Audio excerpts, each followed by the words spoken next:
rooms and intensive care units. Every unit is equipped to treat all types of procedures, including trauma surgery.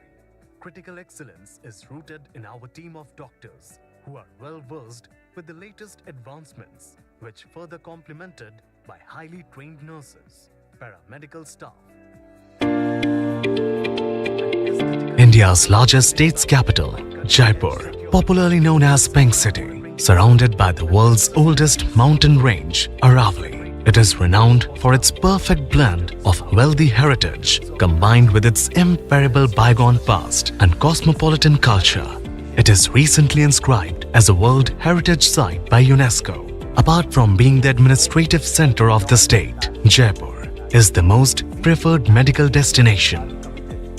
Eternal Hospital Jaipur emerged as a care center, which later emerged as one of the most preferred multi-speciality centers in North India by Mrs. Manju Sharma, co-chairman and managing director, and Dr. Samin K. Sharma, chairman and chief interventional cardiologist, based at Mount Sinai Hospital, New York City, New York, USA.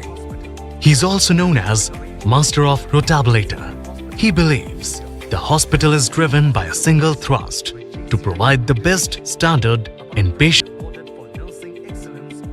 EHCC hospital अपने आप में एक different तरह का hospital है। ये अस्पताल शुरुआत में सिर्फ कार्डियक केयर के लिए स्टार्ट हुआ था, जैसे कि इसका नाम है एटर्नल हार्ट केयर सेंटर। लेकिन धीरे में ऐसा परिवर्तन आया कि यहाँ पे सुपर स्पेशलिटी में orthopaedics, neurosciences, gastroenterology, gynae, laparoscopic gynae, ये सब जुड़ते चले गए। और समय दर समय एटर्नल अस्पताल ने इतनी ज़्यादा प्रगति करी कि आज की तारीख में ये सुपर स्पेशलिटी में राजस्थान का नहीं, आसपास के प्रदेशों का नहीं, रादर कंट्री में नाम रखता है। तो हार्ट के मामले में तो ये इंडिया का सर्वोत्तम अस्पताल माना जाता है। Eternal Hospital is the premium healthcare hospital focused on delivering the highest quality care with a 250-bed capacity spread over 5 floors. All construction and adaptation of technology have been done in adherence to international norms. The top-performing medical professionals in various specialties, highly trained nurses and paramedical staff from across the globe. Center is known for many firsts, procedures and surgeries in the world, India and Rajasthan. Some procedures and surgeries are TMVR surgery and double valve implant, MyValve TAVI valve implantation, leadless pacemaker, infrastructure. Here, doctors have access to sophisticated equipment to provide quality care round the clock.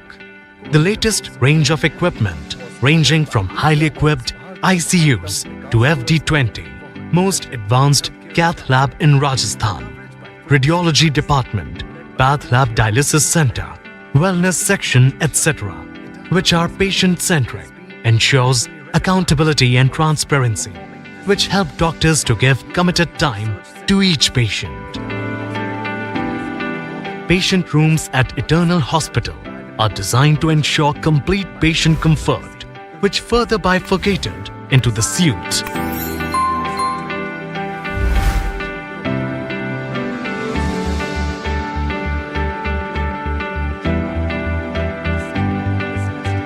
Super Deluxe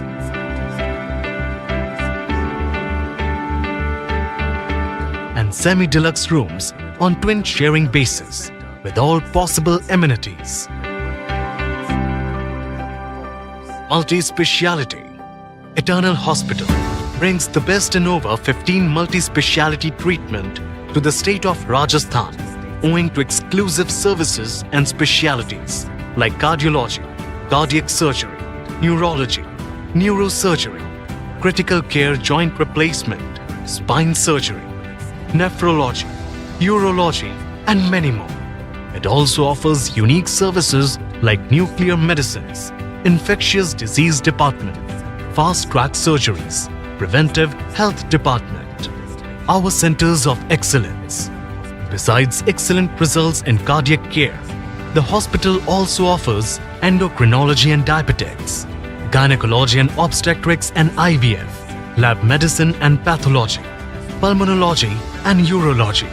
Apart from these, Eternal Hospital offers tertiary care, namely cardiac sciences, neurosciences, renal sciences, orthopedics and joint replacement, critical care, internal medicine, and many other specialties supported by a highly competent team of doctors and medical staff.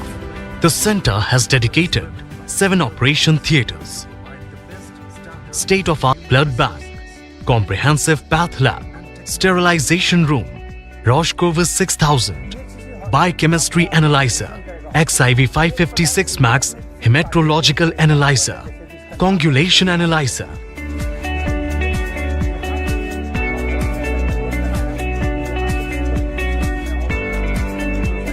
The infrastructure of hospital is designed to meet the needs of the patients and to provide prompt treatment. Emergency. The emergency unit has special facilities for the immediate transfer of patients to operating rooms and intensive care units. Every unit is equipped to treat all types of procedures, including trauma surgery.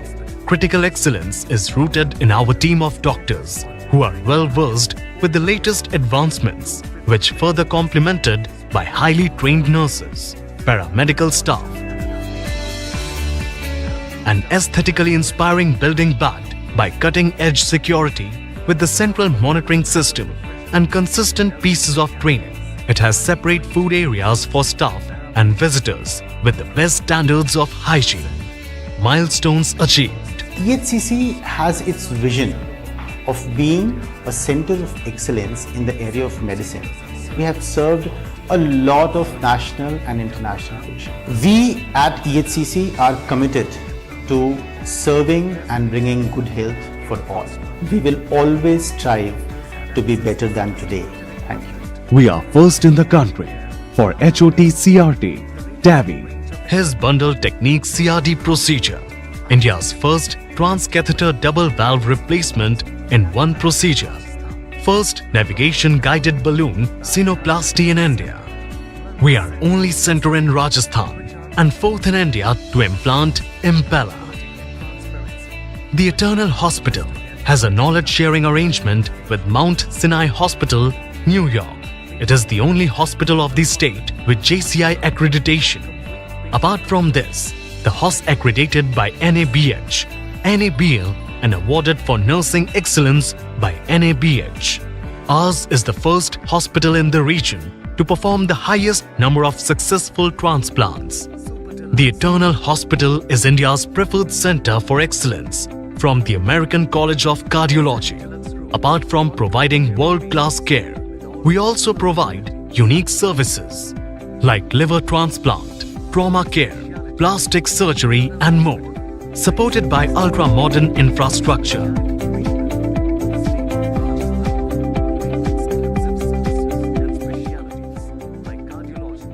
And wealth of expert professionals who are in the field for over 2 decades and available all the time under one umbrella, ensuring recovery of patients at the earliest. Our institution has been awarded by numerous organizations or media houses, including Most Preferred Multi-Speciality Hospital and Leading Multi-Speciality Hospital of Rajasthan, awarded by Times of India in 2018 and 2019. Entrepreneur Excellence in Healthcare and Community Services Economic Times Business Leader of Rajasthan 2018. Eternal Hospital Jaipur was awarded by Asia's Greatest Brands 2019-2020 in the category of Industry Healthcare at Asian Business and Social Forum, Pride of Asia Series Awards and Business Summit at Bangkok, Thailand. Mrs. Manju Sharma, co-chairperson and MD, was honored by Asia One's Bharatiya Mahantam Vikas Puraskar for her leadership in healthcare industry.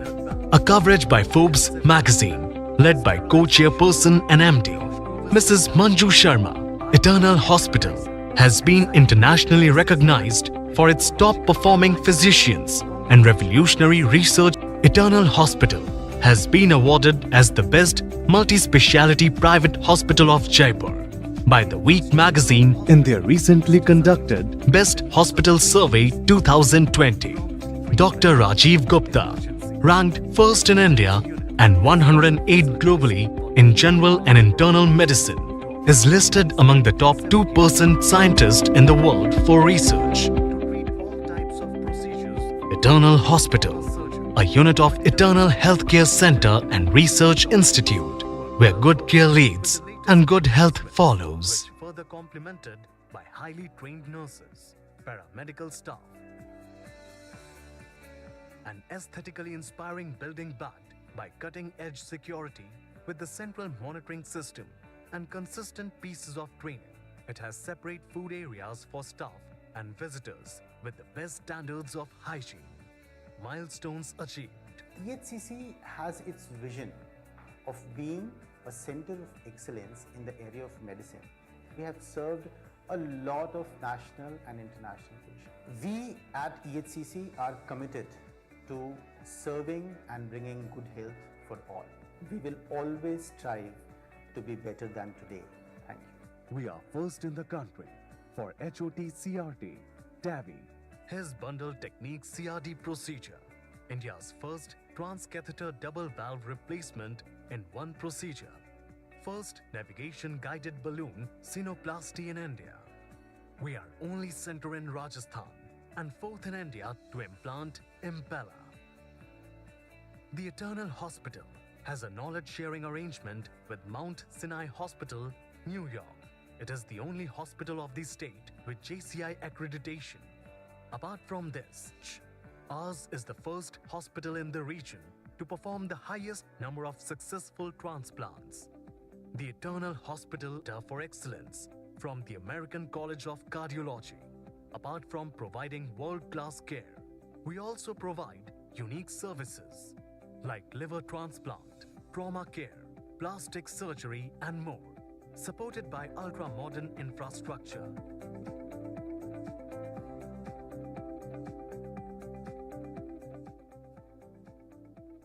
And wealth of expert professionals who are in the field for over 2 decades and available all the time under one umbrella, ensuring recovery of patients at the earliest.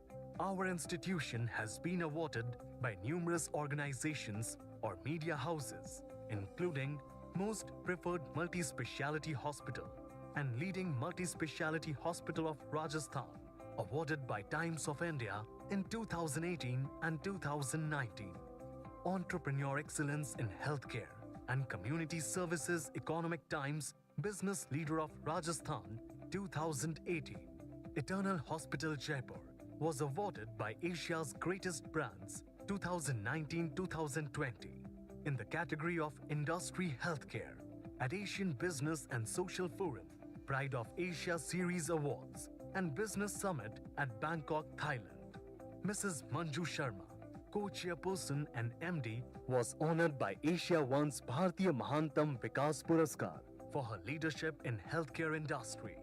A coverage by Forbes magazine, led by co-chairperson and MD, Mrs. Manju Sharma. Eternal Hospital has been internationally recognized for its top-performing physicians and revolutionary research centers. Eternal Hospital has been awarded as the best multi-speciality private hospital of Jaipur by The Week magazine in their recently conducted Best Hospital Survey 2020. Dr. Rajiv Gupta, ranked first in India and 108 globally in general and internal medicine, is listed among the top 2% scientists in the world for research. Eternal Hospital, a unit of Eternal Healthcare Center and Research Institute, where good care leads and good health follows.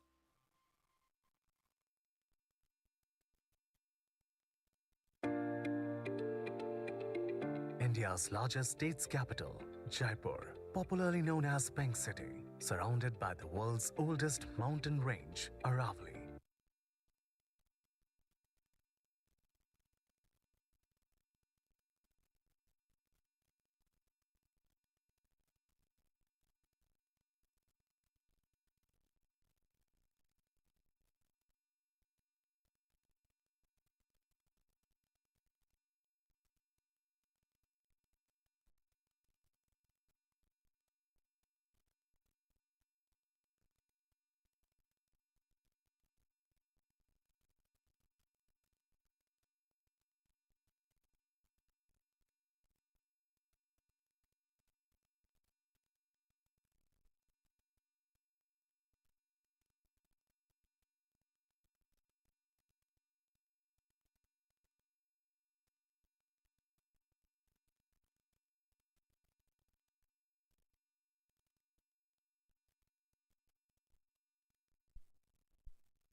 India's largest state's capital, Jaipur, popularly known as Pink City, surrounded by the world's oldest mountain range, Aravalli. It is renowned for its perfect blend of wealthy heritage combined with its imperishable bygone past and cosmopolitan culture. It is recently inscribed as a World Heritage Site by UNESCO. Apart from being the administrative center of the state, Jaipur is the most preferred medical destination. Eternal Hospital Jaipur emerged as an eternal bliss for mankind across the globe.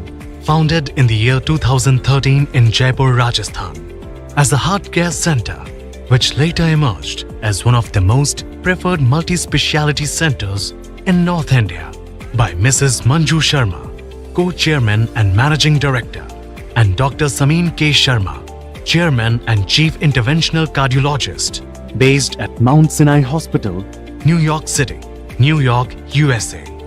He's also known as Master of Rotabulator. He believes the hospital is driven by a single thrust to provide the best standard in patient care through human resources, infrastructure and technology. EHCC hospital अपने आप में एक different तरह का hospital है। ये अस्पताल शुरुआत में सिर्फ कार्डियक केयर के लिए स्टार्ट हुआ था, जैसे कि इसका नाम है एटर्नल हार्ट केयर सेंटर। लेकिन धीरे धीरे यहाँ के माहौल में ऐसा परिवर्तन आया कि यहाँ पे सुपर स्पेशलिटी में orthopaedics, neurosciences, gastroenterology, gynae, laparoscopic gynae, ये सब जुड़ते चले गए। और समय दर समय एटर्नल अस्पताल ने इतनी ज़्यादा प्रगति करी कि आज की तारीख में ये सुपर स्पेशलिटी में राजस्थान का नहीं, आसपास के प्रदेशों का नहीं, रादर कंट्री में नाम रखता है। तो हार्ट के मामले में तो ये इंडिया का सर्वोत्तम अस्पताल माना जाता है। Eternal Hospital is the premium healthcare hospital focused on delivering the highest quality care with a 250-bed capacity spread over 5 floors. All construction and adaptation of technology have been done in adherence to international norms. The top-performing medical professionals in various specialties, highly trained nurses and paramedical staff from across the globe. Center is known for many firsts, procedures and surgeries in the world, India and Rajasthan. Some procedures and surgeries are TMVR surgery and double valve implant, MyValve TAVI valve implantation, leadless pacemaker, infrastructure. Here, doctors have access to sophisticated equipment to provide quality care round the clock. The latest range of equipment ranging from highly equipped ICUs to FD20, most advanced cath lab in Rajasthan, radiology department, path lab dialysis center, wellness section, etc., which are patient-centric, ensures accountability and transparency, which help doctors to give committed time to each patient. Patient rooms at Eternal Hospital are designed to ensure complete patient comfort, which further bifurcated into the suite.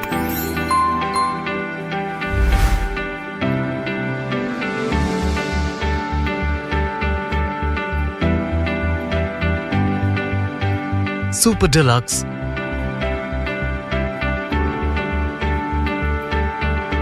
and semi-deluxe rooms on twin sharing basis with all possible amenities. Multi-speciality.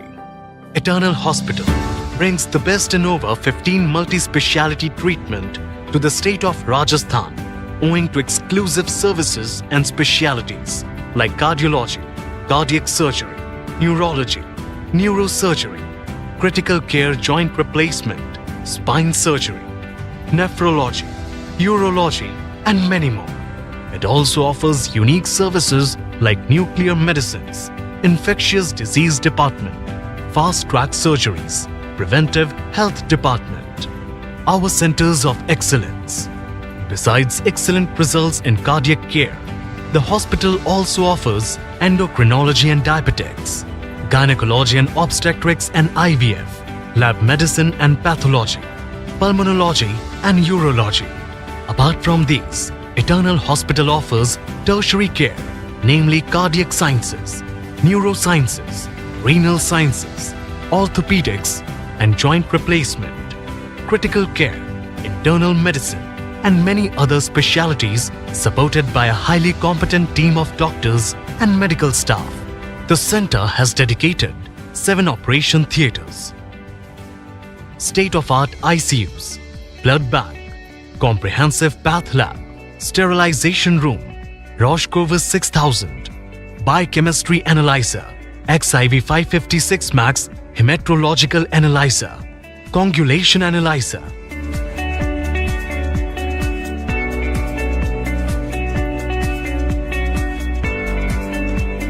The infrastructure of hospital is designed to meet the needs of the patients and to provide prompt treatment. Emergency. The emergency unit has special facilities for the immediate transfer of patients to operating rooms and intensive care units.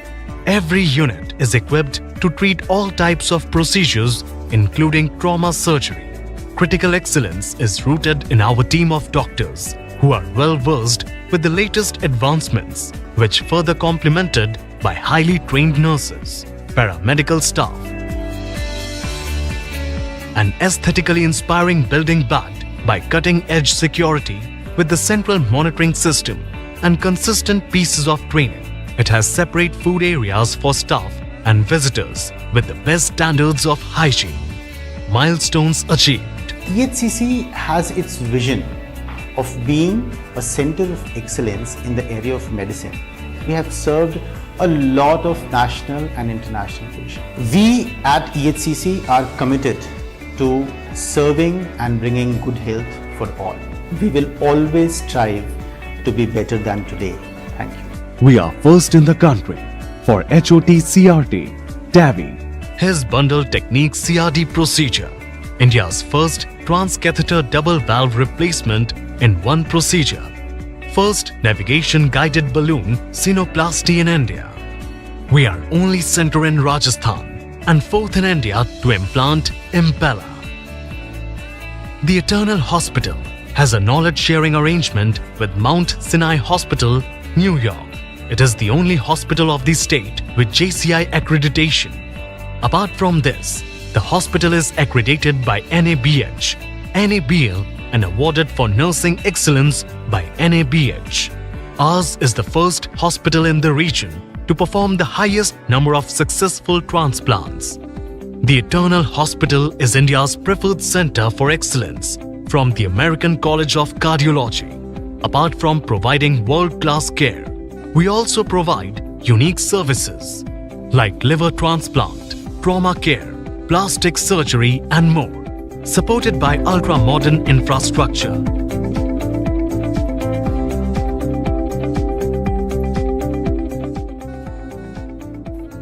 And wealth of expert professionals who are in the field for over 2 decades and available all the time under one umbrella, ensuring recovery of patients at the earliest. Our institution has been awarded by numerous organizations or media houses, including Most Preferred Multi-Speciality Hospital and Leading Multi-Speciality Hospital of Rajasthan, awarded by Times of India in 2018 and 2019. Entrepreneur Excellence in Healthcare and Community Services Economic Times Business Leader of Rajasthan 2018. Eternal Hospital Jaipur was awarded by Asia's Greatest Brands 2019-2020 in the category of Industry Healthcare at Asian Business and Social Forum, Pride of Asia Series Awards and Business Summit at Bangkok, Thailand. Mrs. Manju Sharma, co-chairperson and MD, was honored by Asia One's Bharatiya Mahantam Vikas Puraskar for her leadership in healthcare industry. A coverage by Forbes magazine led by co-chairperson and MD, Mrs. Manju Sharma. Eternal Hospital has been internationally recognized for its top-performing physicians and revolutionary research centers. Eternal Hospital has been awarded as the best multi-speciality private hospital of Jaipur by The Week magazine in their recently conducted Best Hospital Survey 2020. Dr. Rajiv Gupta ranked first in India and 108 globally in general and internal medicine is listed among the top 2% scientists in the world for research. Eternal Hospital, a unit of Eternal Healthcare Center and Research Institute, where good care leads and good health follows.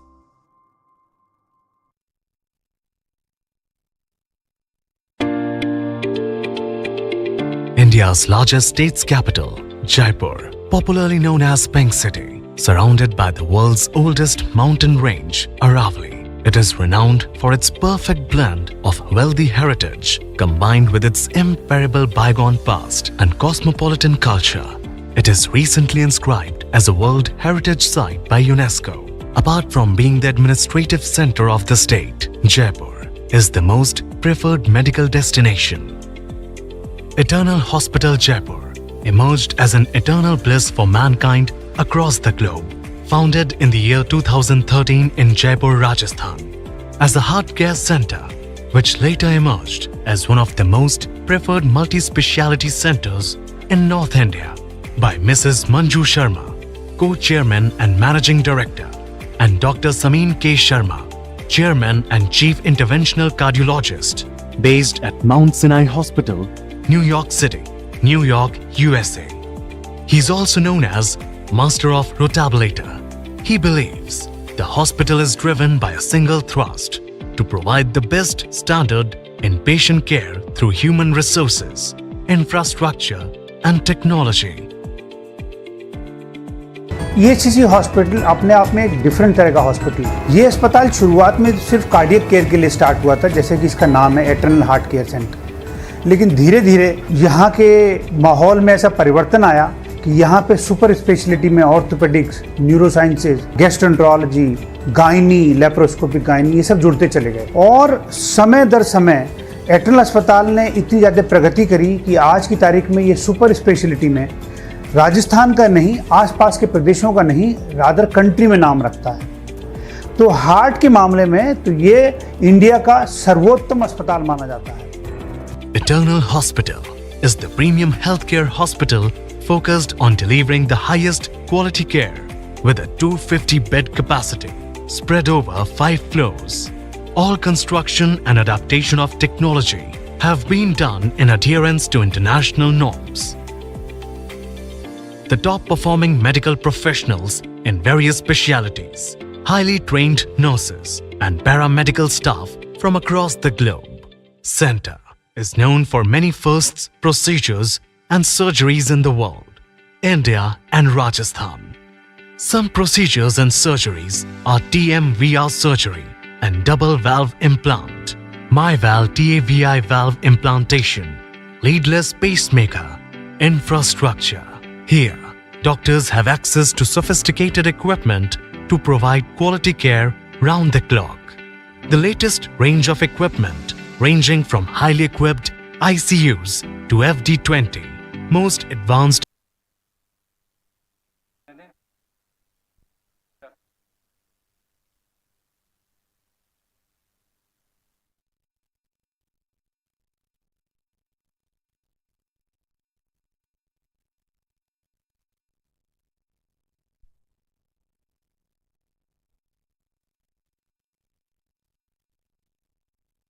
Good evening, esteemed guest.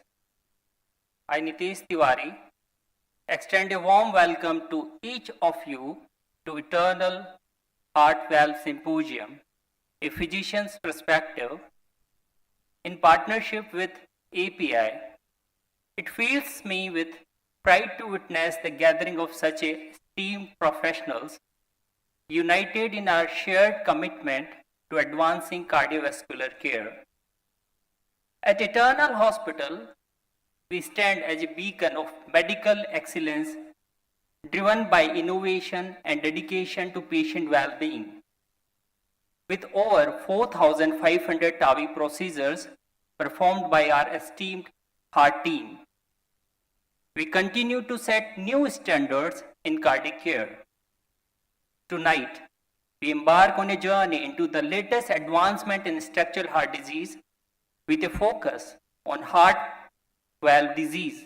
Our distinguished speakers, Dr. Samin K. Sharma sir, Dr. Prashant Dwivedi sir, Dr. Prem Ratan sir, are pioneer in their respective field with a wealth of expertise to share. Please allow me to introduce them. First, I am honored to introduce Dr. Sameen K. Sharma sir. Sharma sir is the chairman of Eternal Hospital Jaipur and the director of intervention cardiology at Mount Sinai Health System. He is also the president of Mount Sinai Heart Network in New York, USA. Dr. Sharma is renowned for performing over 1,700 complex coronary intervention annually since 1990s in the USA, which means he has performed more than 60,000 complex coronary intervention, more than that, with exceptional success rates and minimal complications.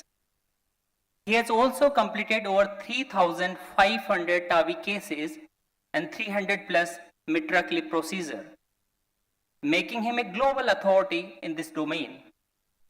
Next, we have Dr. Prashant Dwivedi, the director in charge of TAVI and structured heart program at Eternal Hospital. Dr. Dwivedi is a gold medalist in both MD and DM cardiology program and has undergone extensive training at Mount Sinai Hospital, New York, USA. With over 500 TAVI cases to his credit, he is one of the few cardiologists in India and dedicated to complex structural intervention. He is also a proctor for TAVR, conducting procedures across India and Southeast Asia.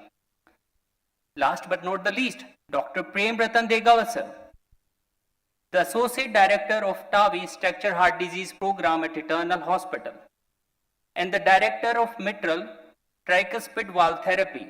Dr. Degawat has over 600 TAVI cases to his name and extensive experience with advanced structured heart intervention.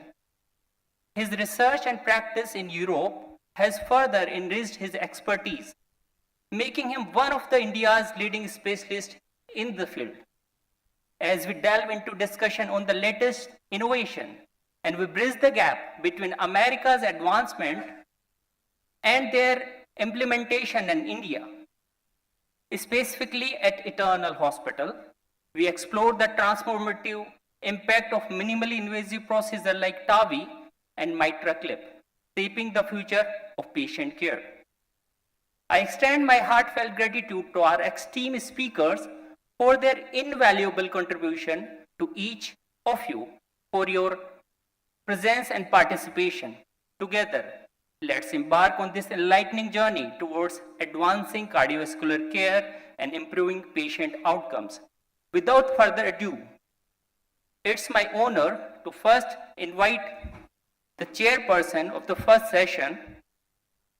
I will request Dr. Pradyuman Sharma sir to please come forward.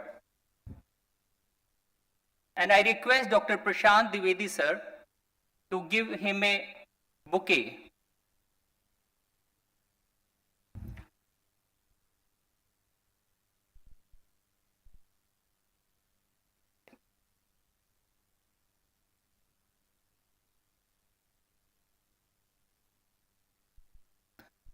Our next chairperson, Dr. V.D. Maheshwari sir.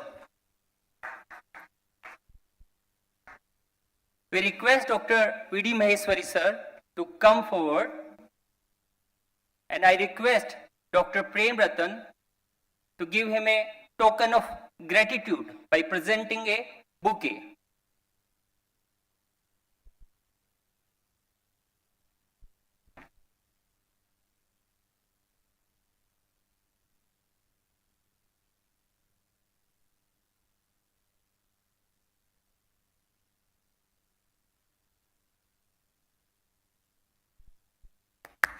Give a big round of applause. Now I request Dr. R.S. Khedar sir to join us. May I request Dr. Sanjeev K. Sharma sir to present him a bouquet.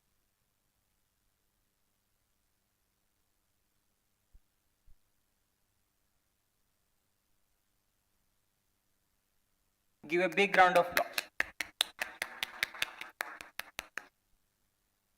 Now I will request Dr. Pradyuman sir to introduce our first speaker, none other than Dr. Samin K. Sharma, sir. Give a big round of applause.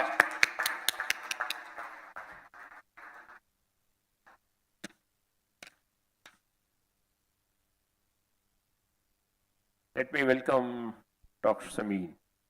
If I say Dr. Samin Sharma, who doesn't know him? And in fact, I know him since last 1981. And I'm proud to say, he's the only one student of SMS Medical College in 1977 who has topped the university, Rajasthan University, and this record still stands the same. No one still could beat the record. I've been fortunate enough to be associated during 3 years our post-degree course, MD Medicine. He had been a brilliant, a talented person, a born star.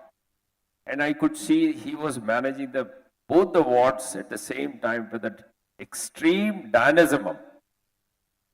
And you can see him now.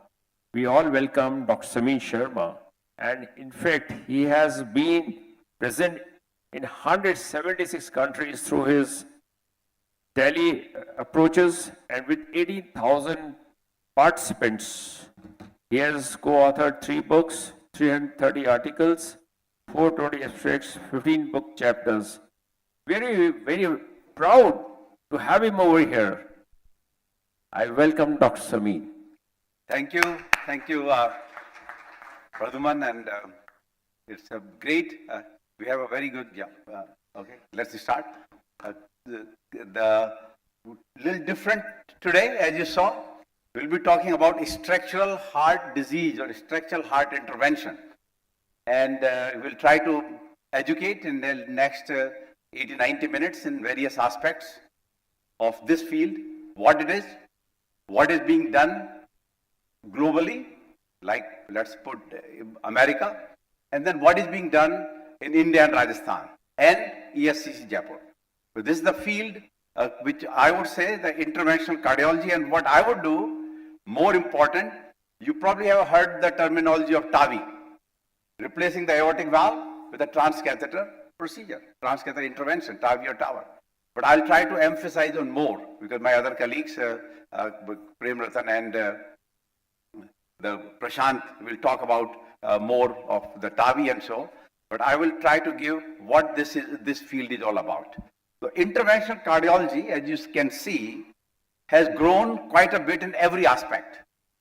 PCI, which is our coronary intervention, then our endovascular intervention is PTA, then transcatheter valve therapy, and that is for structural heart disease. And I'll just show you in a few seconds that what the structural heart disease means, and of course many others which have been shown in.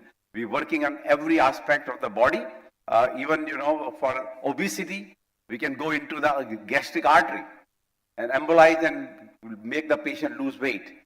Interventional procedures being done for erectile dysfunction, all neuro interventions. Now patient come with a stroke. They're not wait and watch or giving thrombolytic therapy. They're going to the cath lab and taking that thrombus out, acute treatment and dramatic recovery. And of course, lot into the heart failure arena and electrophysiology. So what happens is the valvular heart disease or structural heart disease is the disease of the valves. And as you know, that like anything else, coronary artery disease, everyone has a spectrum from no symptoms but risk factor to advanced heart disease. So what happens is we divide those into 4 stages, A, B, C, D. A is at risk, patients with structural heart disease, that's the rheumatic fever. They are at risk of developing the valve disease. Then progressive, that they start having some maybe symptoms, but more important, the valve started becoming dysfunctional. Then becomes severely dysfunctional, but patient remain asymptomatic. Just like we say 70-80% blockage, patient don't have any symptoms. You can only find out if you do a stress test or CT angio. But they're asymptomatic but have 80%. Same kind of situation, asymptomatic severe we call C, one with or without dysfunction of the organ, and the D called symptomatic severe valvular heart disease. What we have done so far, we basically have done that we wait patients to the stage D because the treatment was surgery. Except the some cases of the mitral stenosis, we do a balloon mitral valvuloplasty, the treatment of the valve disease has been surgery. But if you have some procedure which is less traumatic, safer, can then be done in the early stages. So what I have done here is, these transcatheter procedures or intervention has brought the life cycle of treatment of this disease process from symptomatic to asymptomatic severe. The severe blockage, severe dysfunction of the valve, but they're asymptomatic.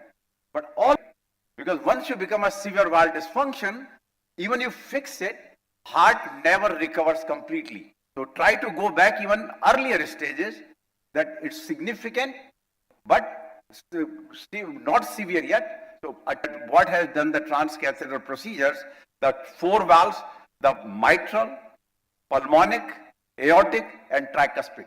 These are all 4 valves of the heart.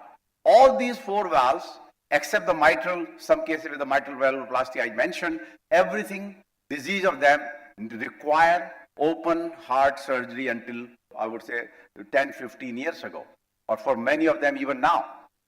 But what has happened, that because of waiting for surgery, and not everybody can go for surgery, the advent, just like the stents or balloon was originally invented by Andreas Grundtvig in 1977 to open the blockage, compared to the bypass surgery which Favaloro introduced to do the bypass.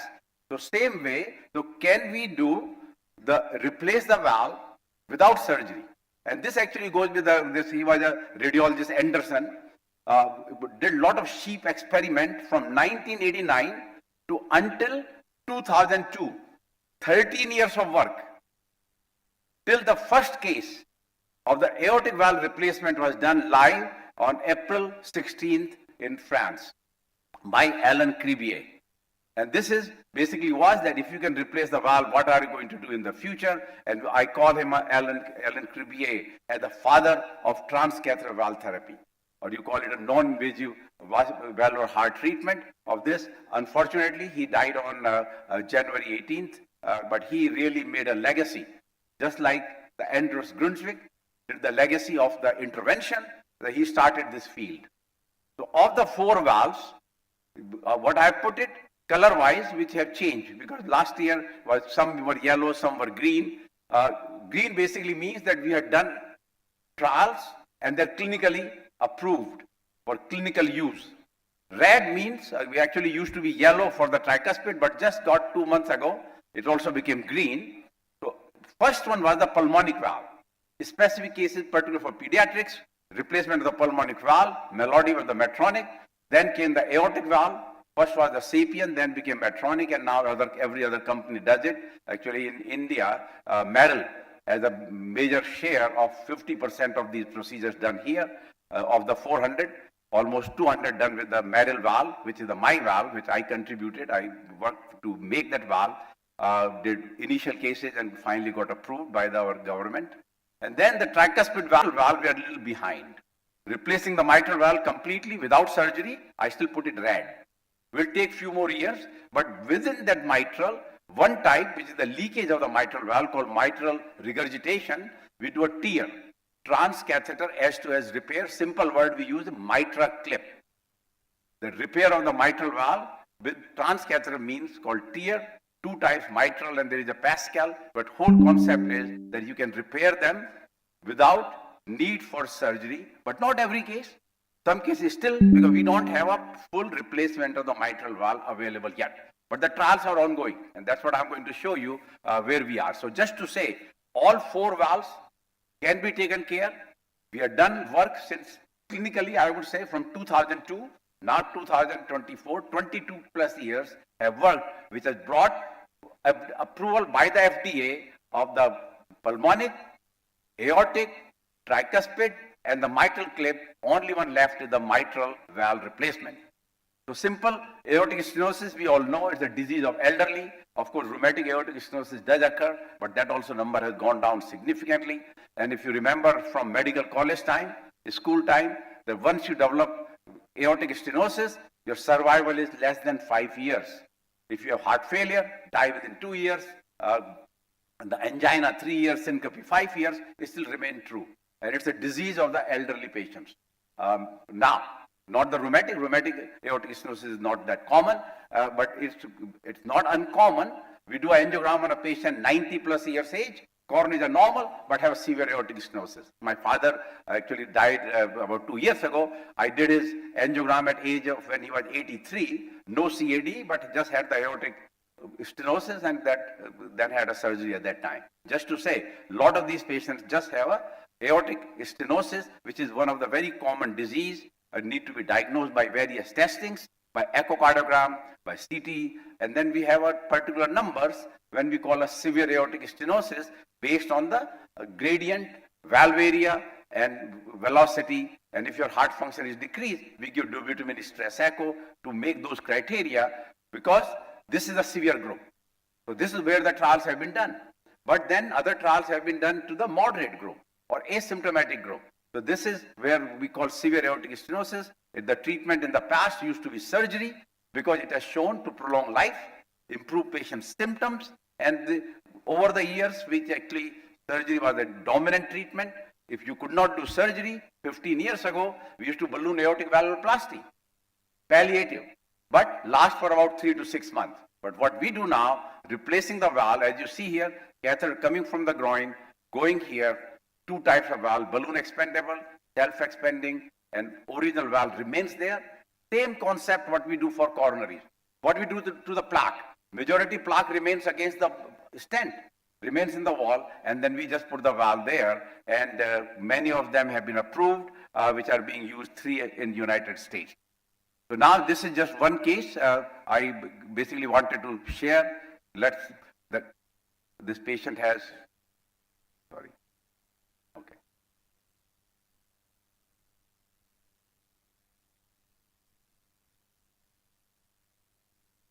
अच्छा उधर play हो रहा. So good.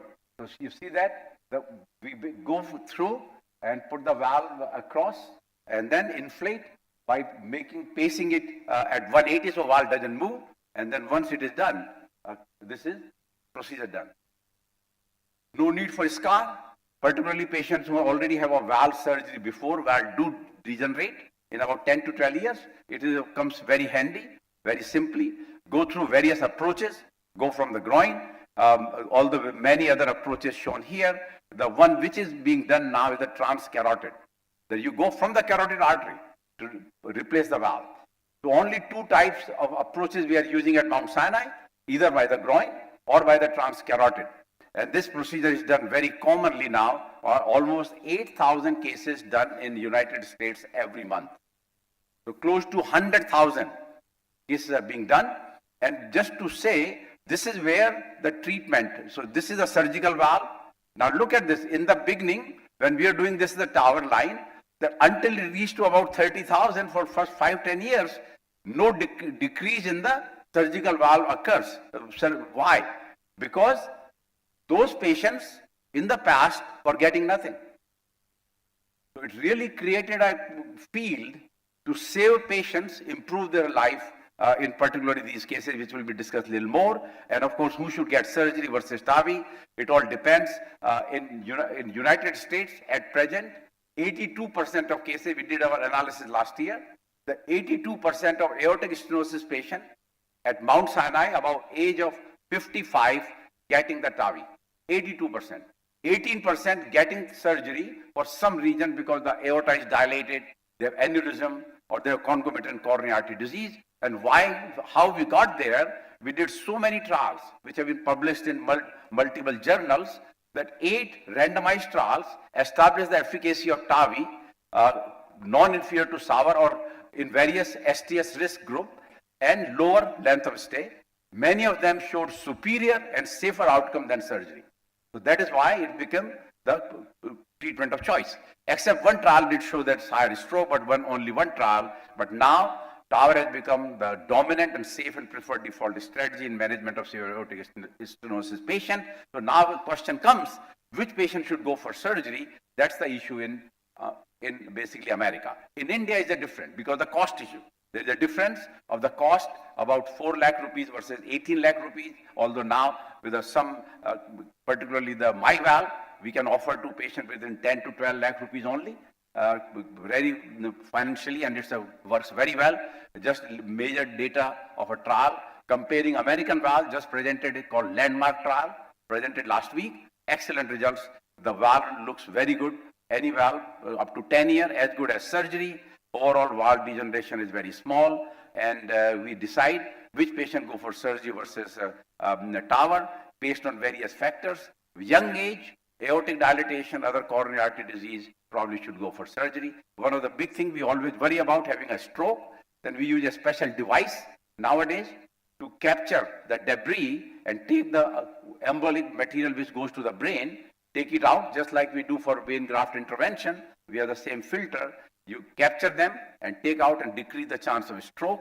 And this is where I would say is the next field evolving. That is, we know for severe aortic stenosis, the ideal patient, we do replace the valve by the TAVI. But what about young patient? What about patients are asymptomatic, which I said C, the heart disease class C. What about moderate aortic stenosis? Now we are getting to the B. It's not even severe. We are going to the B. Then concomitant coronary artery disease, valve-in-valve, aortic regurgitation, bicuspid aortic valve. So all these are the new fields are happening with the various trials to increasing the horizon. What is the next one coming? If you have pure aortic regurgitation. So our TAVI valve do not work on the aortic regurgitation. Why? Because it cannot stay there. It will embolize. There is no calcium. So there is a new valve called a Jena valve, and this basically, it is a special valve. First, comes out basically the cusp alignment, and then from there you anchoring, and then you replace the valve. And you can see here, all in the bottom three, the first stage, second stage, and third stage, that pure aortic regurgitation, the trials have been done, completed. We are waiting for FDA results. Excellent, excellent outcome of this valve for aortic regurgitation. So that is one thing which we are missing, and we will have that valve available for our purpose probably by year end. So this is our data at Mount Sinai. We have done overall the 3,600 plus, about 500 or so tower we do every month. So this is about the tower. Now question comes, what about the mitral valve? Beyond mitral stenosis, we are doing a BMV. Now many elderly patients, it's not only the stenosis, it's the calcification. So BMV will not going to work. Or the regular treatment which we do for mitral stenosis here, the various balloon use and so, and particularly that if valve is very degenerated, then you replace the valve. So TMVR, complete replacement of the valve by SAPIEN Intrepid Tendyne. So mitral regurgitation is also a problem similar to what we have for aortic stenosis. What that means? That if you have a severe mitral regurgitation, if you don't treat them, they also have a very high mortality. Severe. Of course, severe is the one what we do at present. Once we have a good results, then we go to the moderate and moderately severe. So two types of mitral regurgitation occurs. One basically is the disease, we call it primary or secondary. Primary means there is a problem in the valve itself, disease of the valve, and then leaflet, Barlow syndrome, which we talk about. And then secondary is that LV is dilated because of damage to the ventricle. So that is called secondary mitral regurgitation. And studies have done that surgery do very well for the primary, unless they are very high risk, then you can do a transcatheter. But secondary surgery does not do well, and those patients go for the repair of the mitral valve transcutaneous. And this is basically the clip, and I'll just show you the diagram, schematic of the clip. Basically, we are going through the vein from the leg, go through the transeptal puncture, and advance the clip, which is closed across the mitral valve, as you can see here. So you are directing the catheter through this. The clip is coming out, and it goes through under the echo guidance, and of course fluoroscopy.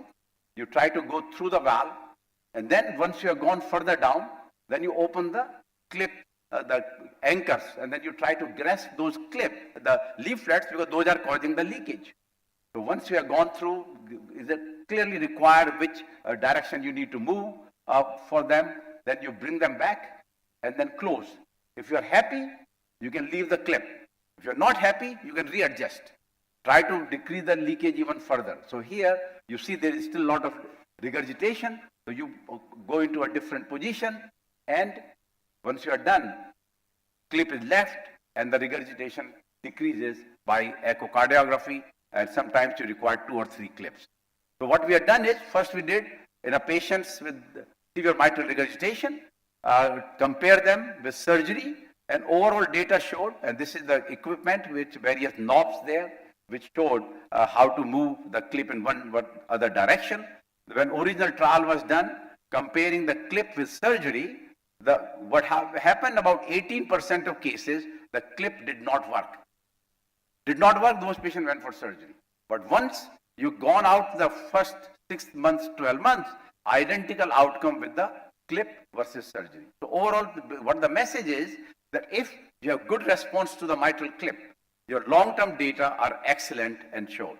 So towards that, this is for the more of a degenerative mitral regurgitation, means organic disease. Then what about the functional mitral regurgitation? Patient comes back with a heart failure. That is the co-op trial, a trial done because there is no surgical treatment. It basically mitral clip or your guideline directed medical therapy. And what did we show? Very important again, that there is a decrease hospitalization for heart failure and decrease in mortality from 46 to 29% at 2 years. Again, 17% decrease in mortality by using the clip compared to continuation of the medical therapy. And then we have actually data up to 5 years, and patients who after 2 years after the trial, many of them got the clip, their outcomes remains good. So it led to approval by the FDA, and this is where we are performing at present. At Sinai, we do about 10 clips per month. Last year we did 113. This year actually we had done much more than that. Very low complication, very safe and effective. And once clip is there, it remains lifelong. So therefore, now we have done mitral clip, or we call transcatheter S2S repair. T here is the second name of the same procedure, mitral clip. Now we are going to the next level. Next level is, can we compare against, in a patient with the appropriate risk factor, against surgery? And this is a trial ongoing, primary trial. The patients with mitral regurgitation randomized to either clip or surgery. Of course, will take 5 years, but we'll already do that field at present, just like we had done for the tower, against surgery, and every subgroup, tower was superior to surgery. So these are our data at Mount Sinai. Overall MR reduction, MR post, average device time. Prashant was there for 1 year, and we saw that overall within 20-25 minutes we finished the clip. Very low gradient, and more importantly, mortality.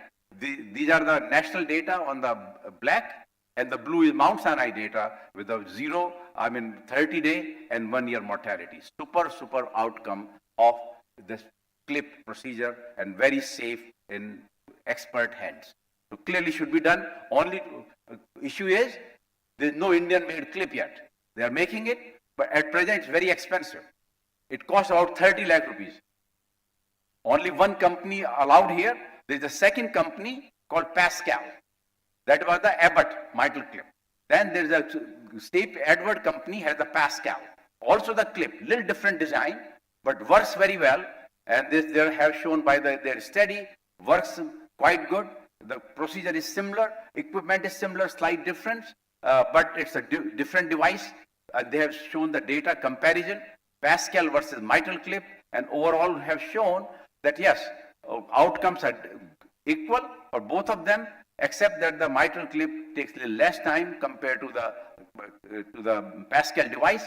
But efficacy point of view, the Pascal may be slightly better than the mitral clip, about 3% better. So key is both are equal, good devices to decrease the mitral clip. Limitation for Indian perspective is at present the cost, very high cost. But I know particularly my valve, which is done by Merrill, they are making their clip. Once the clip becomes available, probably the price will become 1/3 or 1/2 of that what it is now. What also is field is replacing the mitral valve completely, which we call TMVR. There are many valves are being tried. We are off this trial called Intrepid valve, which either you go through the apex, which have been stopped now, and you go transeptal. without surgery. Once you do apex, you need to call surgeon. But if you do transeptal, it is just like doing the mitral clip. And I show you one case. This patient had a prior mitral valve surgery and mitral valve had degenerated. Now what you do, you put another the sapien valve there, and in the end, procedure is done. No need for this patient to go for second surgery. So excellent outcome of the sapien valve.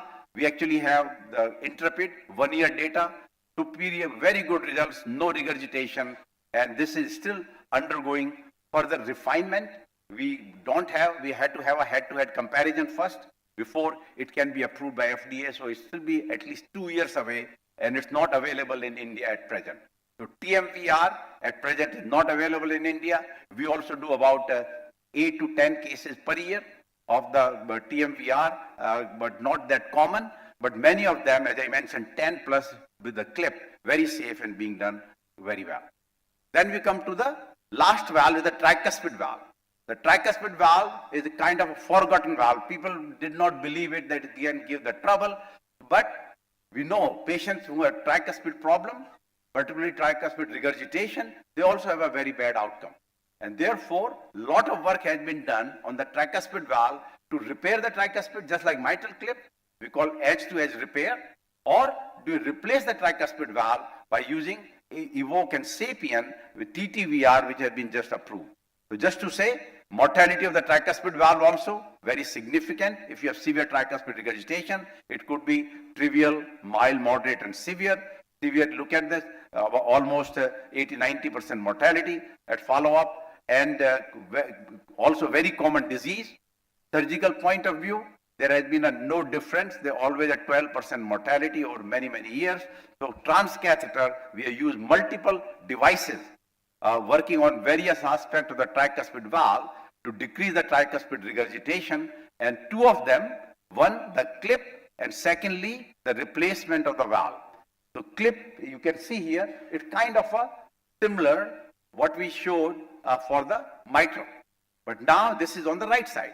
So it's a little easier, and the idea there is that you go through the same tricuspid orifice. The clips are a little bigger, called tri-clip. It is not called mitral clip. It's a tri-clip, and it's a little bigger, but same. You maneuver to the tricuspid valve. Once it goes down, you try to grasp the tricuspid leaflet.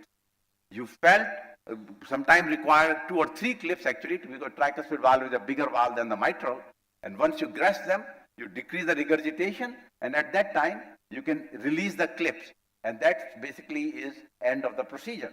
If you have still regurgitation, you can go back with putting an additional clip by decreasing the tricuspid procedure.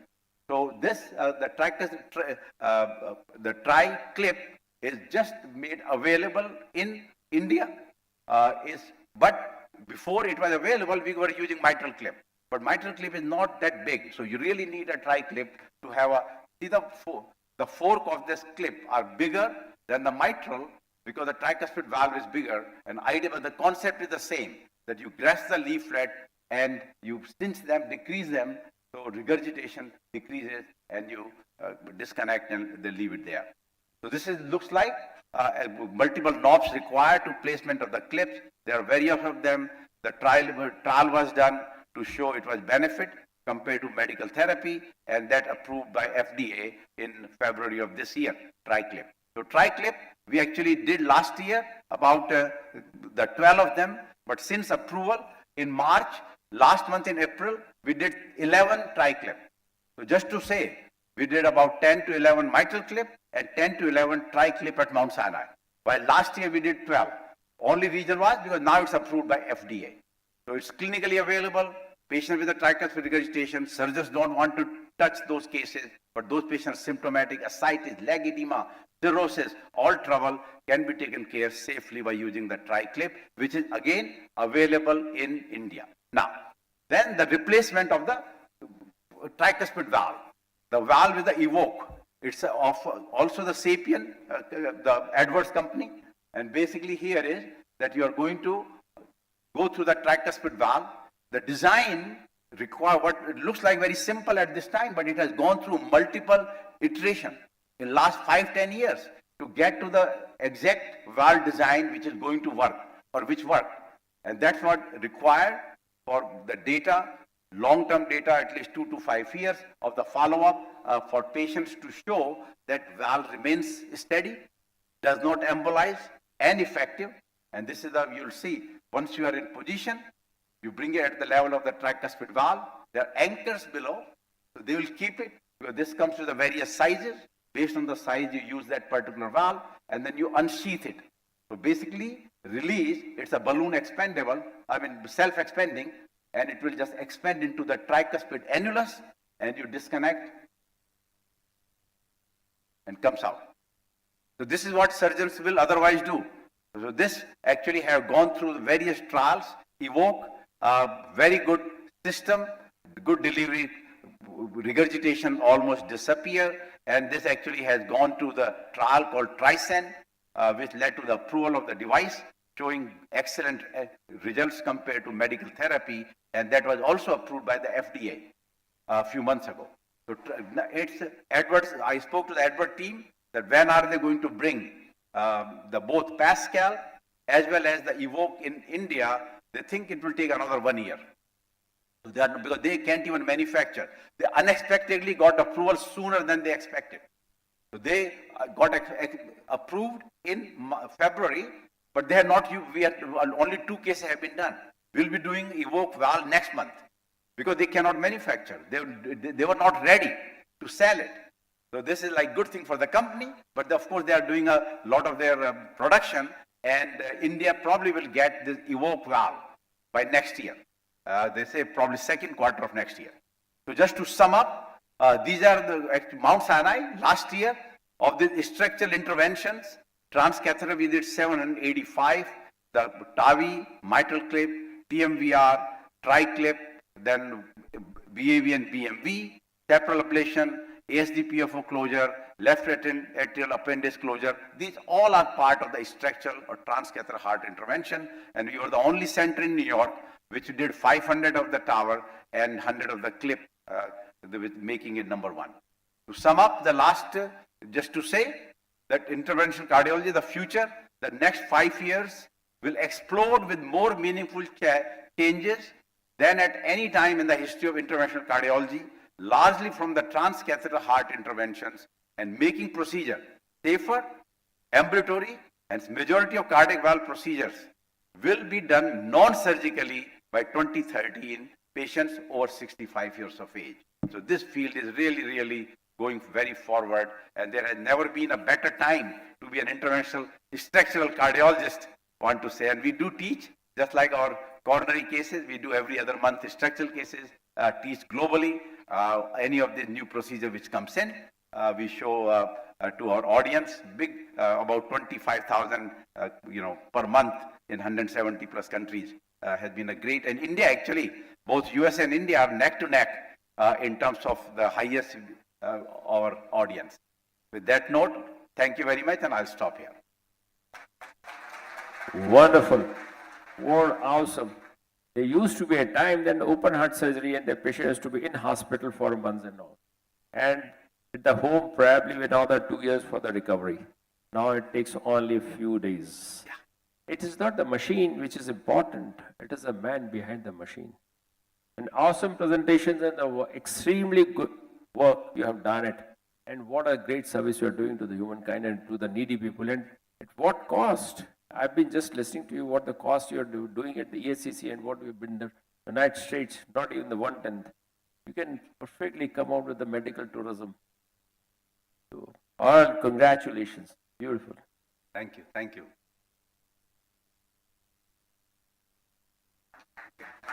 Okay.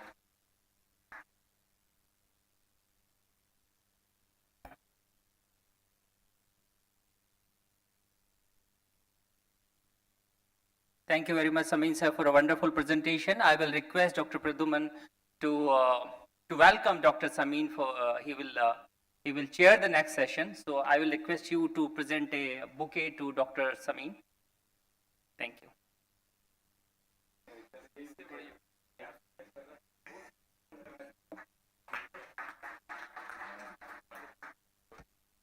Thank you very much. For the next session, I will also request Dr. Uma Kalia ma'am to chair the session.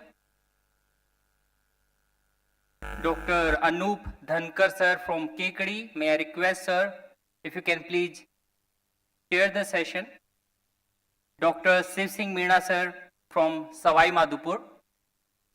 Dr. Alok Mathur sir from Eternal Hospital. Dr. J.B. Gupta sir from Eternal Hospital.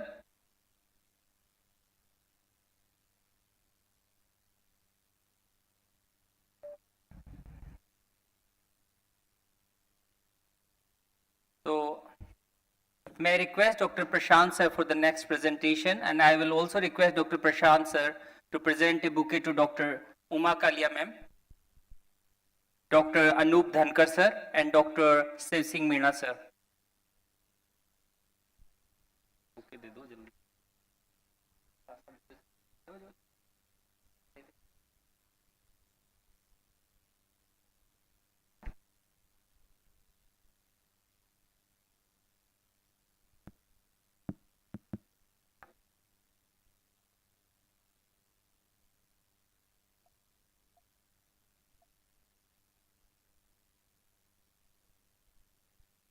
Give a big round of applause. Thank you. Now I will request Dr. Uma Kalia ma'am to introduce Dr. Prashant. Thank you. Hello, everybody. My pleasure to introduce such a bright doctor, Dr. Prashant Dwivedi, who's MD in medicine and DM in cardiology, both gold medalists, fellow in the complex coronary intervention cardiology, fellowship in advanced structural heart disease and TAVR, the director and in charge of TAVR and structural heart disease program cardiology, and a senior consultant in intervention cardiology at EHCC Hospital. Dr. Prashant Dwivedi is among the very few cardiologists in India who have been dedicatedly trained in complex structural intervention, including TAVR, TMVR, mitral cleft, left atrial appendage device closure, and other complex structural heart interventions. He has been trained in structural intervention from one of the most renowned and the top-ranked hospital, Mount Sinai Hospital of New York, USA. With 10 years of experience, he's been among the best intervention structural cardiologists in India. He has an experience of more than 700 TAVI cases, including bicuspid valve, valve in the valve, and TAVR, and in TAVR. He is also a proctor for TAVR and being invited for doing so the procedure in many cities across India and Southeast Asia.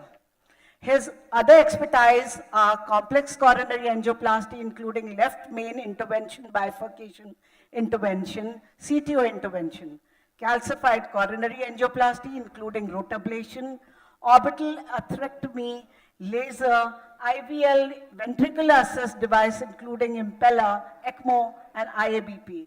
He is also involved in teaching the art of structural heart intervention across India through conferences, lecture, and symposium, and hands-on training. Now I invite him to continue his subject. Thank you. Thank you, ma'am, for the kind words. Thank you, ma'am. Good evening, everyone. And it's my pleasure and honor to talk in front of all your esteemed members.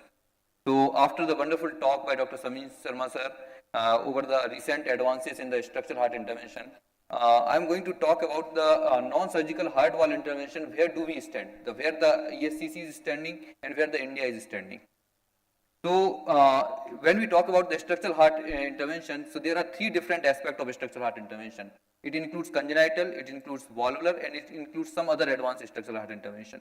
So in congenital, we all know about the atrial septal defect, ventricular septal defect, patent ductus arteriosus, coarctation of aorta, rupture sinus of Valsalva, and sometimes we do balloon aortic valvoplasty for the patient with congenital aortic stenosis, balloon pulmonary valvotomy for the patient with a congenital pulmonary stenosis, and the balloon mitral valvotomy in a patient with rheumatic mitral stenosis.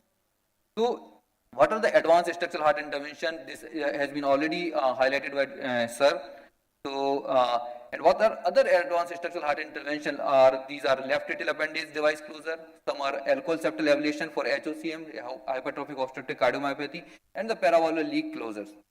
So, I always start my talk with this question, just to sensitize the burden and the severity of aortic stenosis.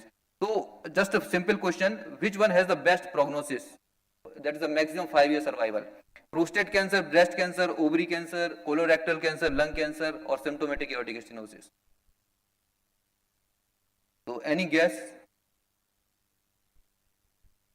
Yeah, so it's a prostate cancer. It's a highest 5-year survival compared to other. But what about which one has the worst prognosis, the minimum 5-year survival?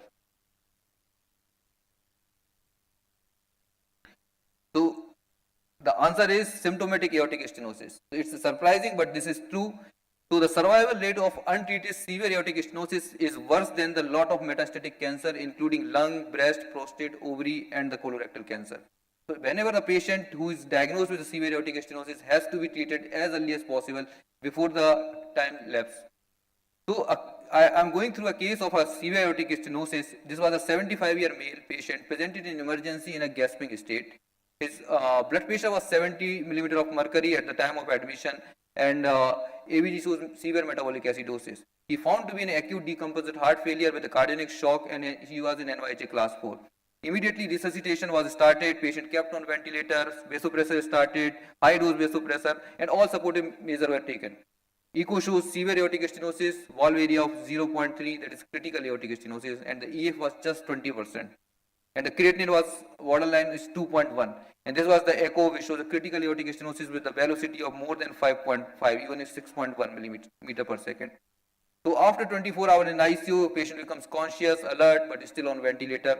Patient blood pressure was 100/70, but is still on high dose vasopressor. Even after 5 days, the condition was same.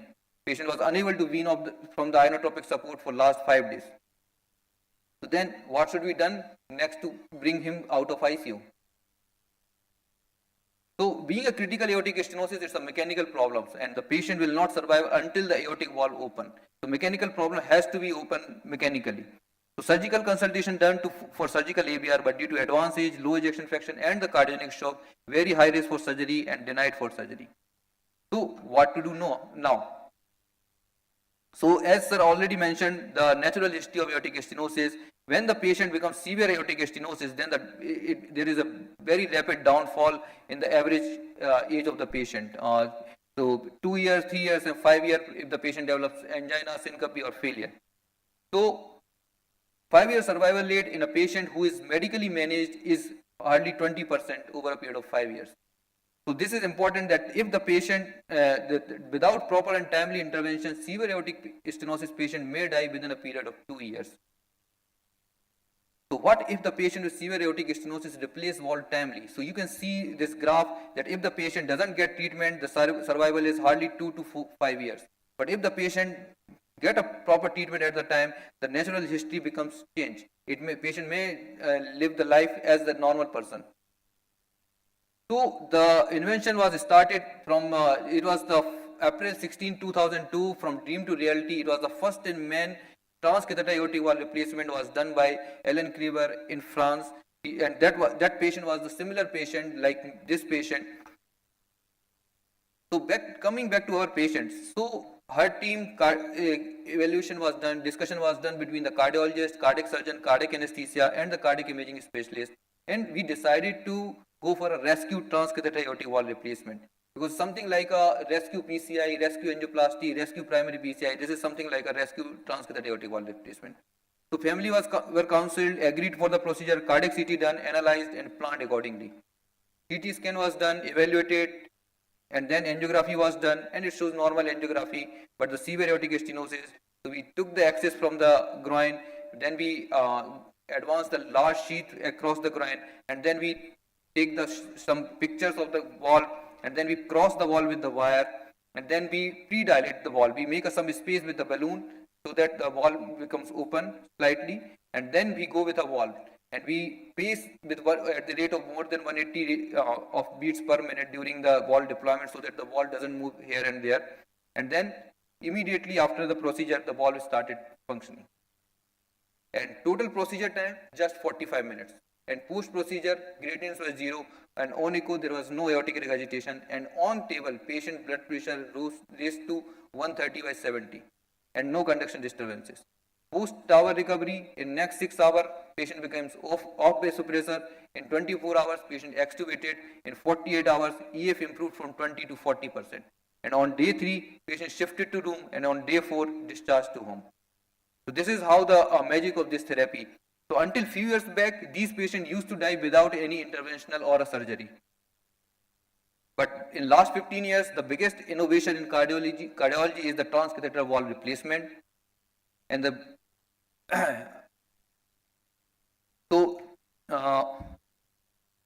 for any transcatheter valve replacement, I'm not going to in detail about the indication and indication, contraindication or guideline. That part will be covered by Dr. Prem. So what I would like to emphasize is for any heart valve center, we need a heart team. It's not a single person job. We need a team of clinical cardiologists, intervention cardiologists, cardiac surgeon, imaging specialists with expertise in interventional imaging, and the cardiovascular anesthetist. Because all of them, because in the room, when we are doing the procedure, every person's job is important, because they should know what they have to do. Because during the procedure, patient will not give us a time for any mistake. So everyone, it's all planning. During the procedure also, it's 90% is planning and 10% is execution. If we have a good planning, we can execute any of the complex procedures.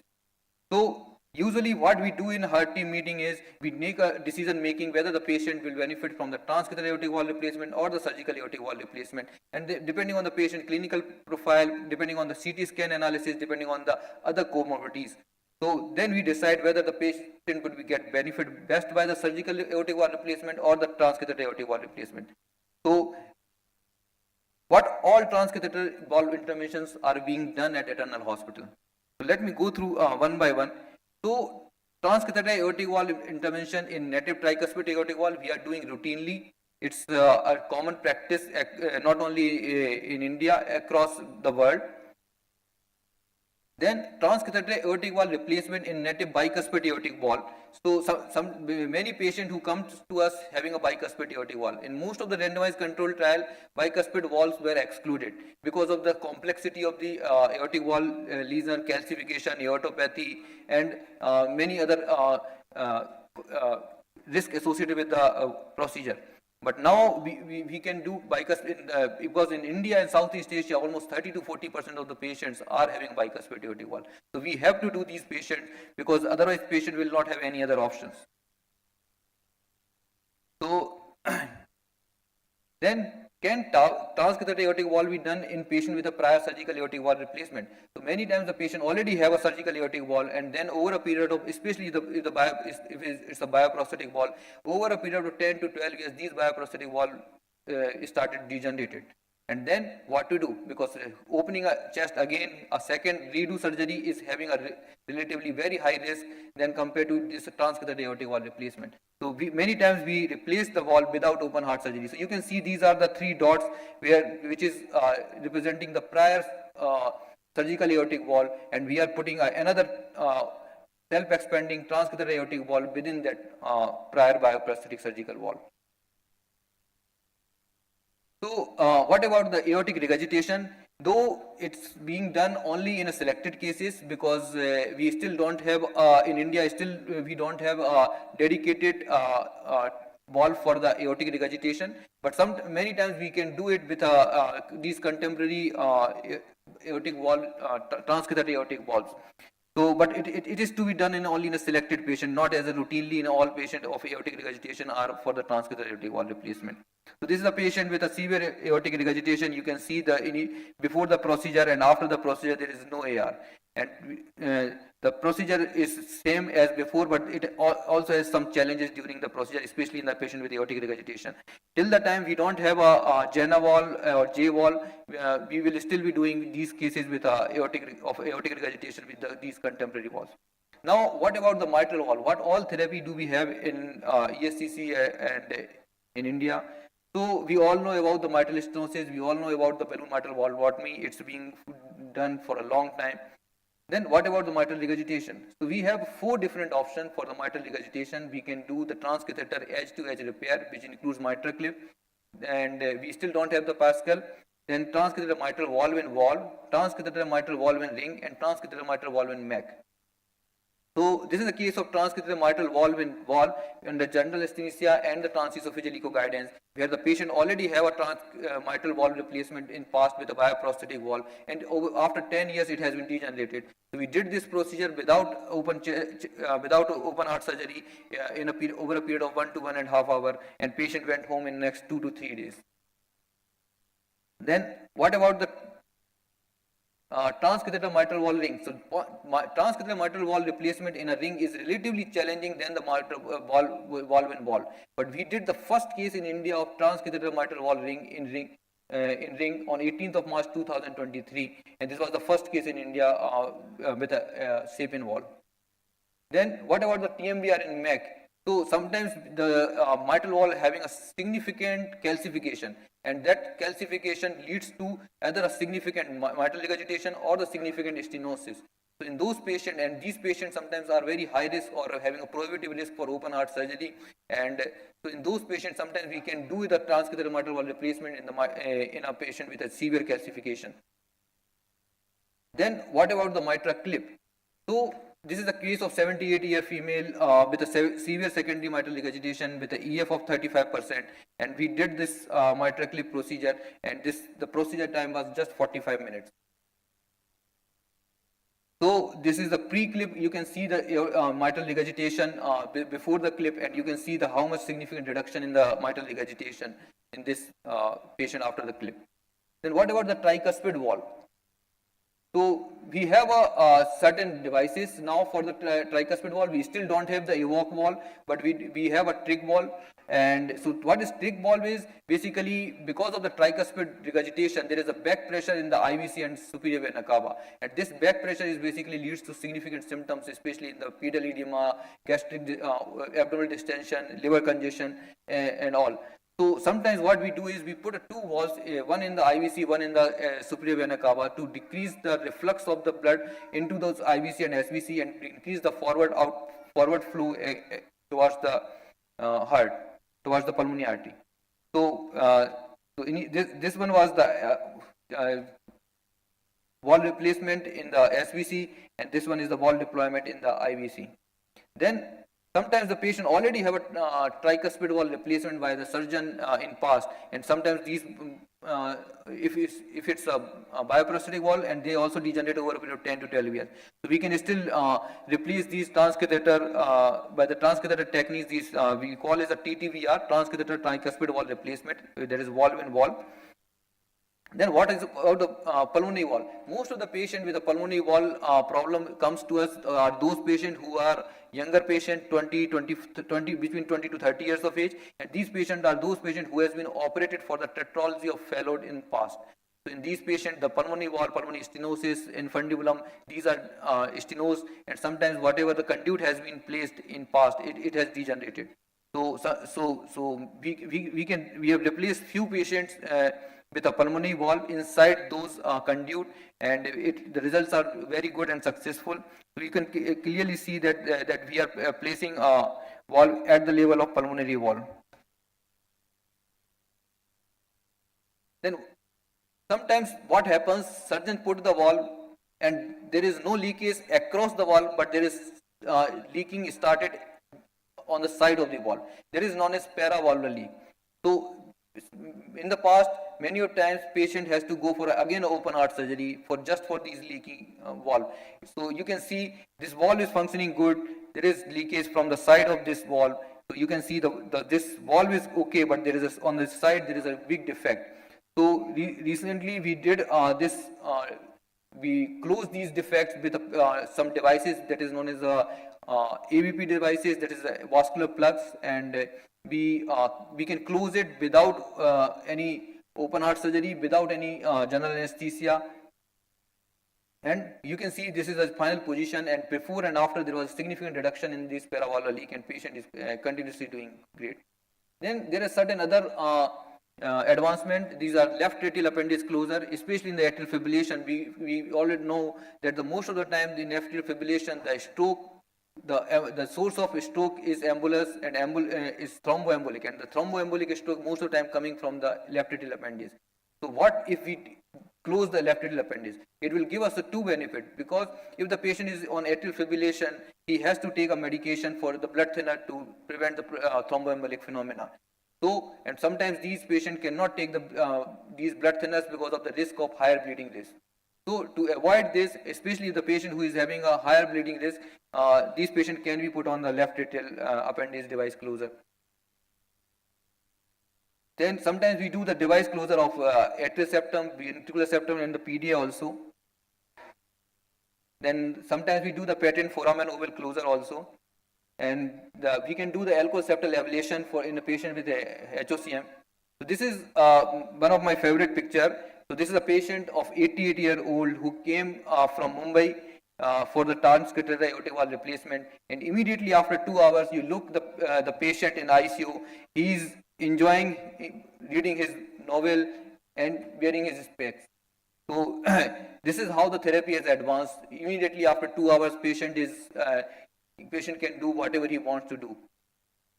So this is a journey of TAVI in India. We have started in 2004. This was the initial phase, but in 2012 it was the only with a special permission these valves were implanted. But since 2016 it has been a great journey from 2016 to 2022. There are many valves which has been available now in India, and all valves are being available at ESCC also. This is the growth of TAVI in India. If you can see, every 2 years the number of transcatheter aortic valve replacement are being more than double.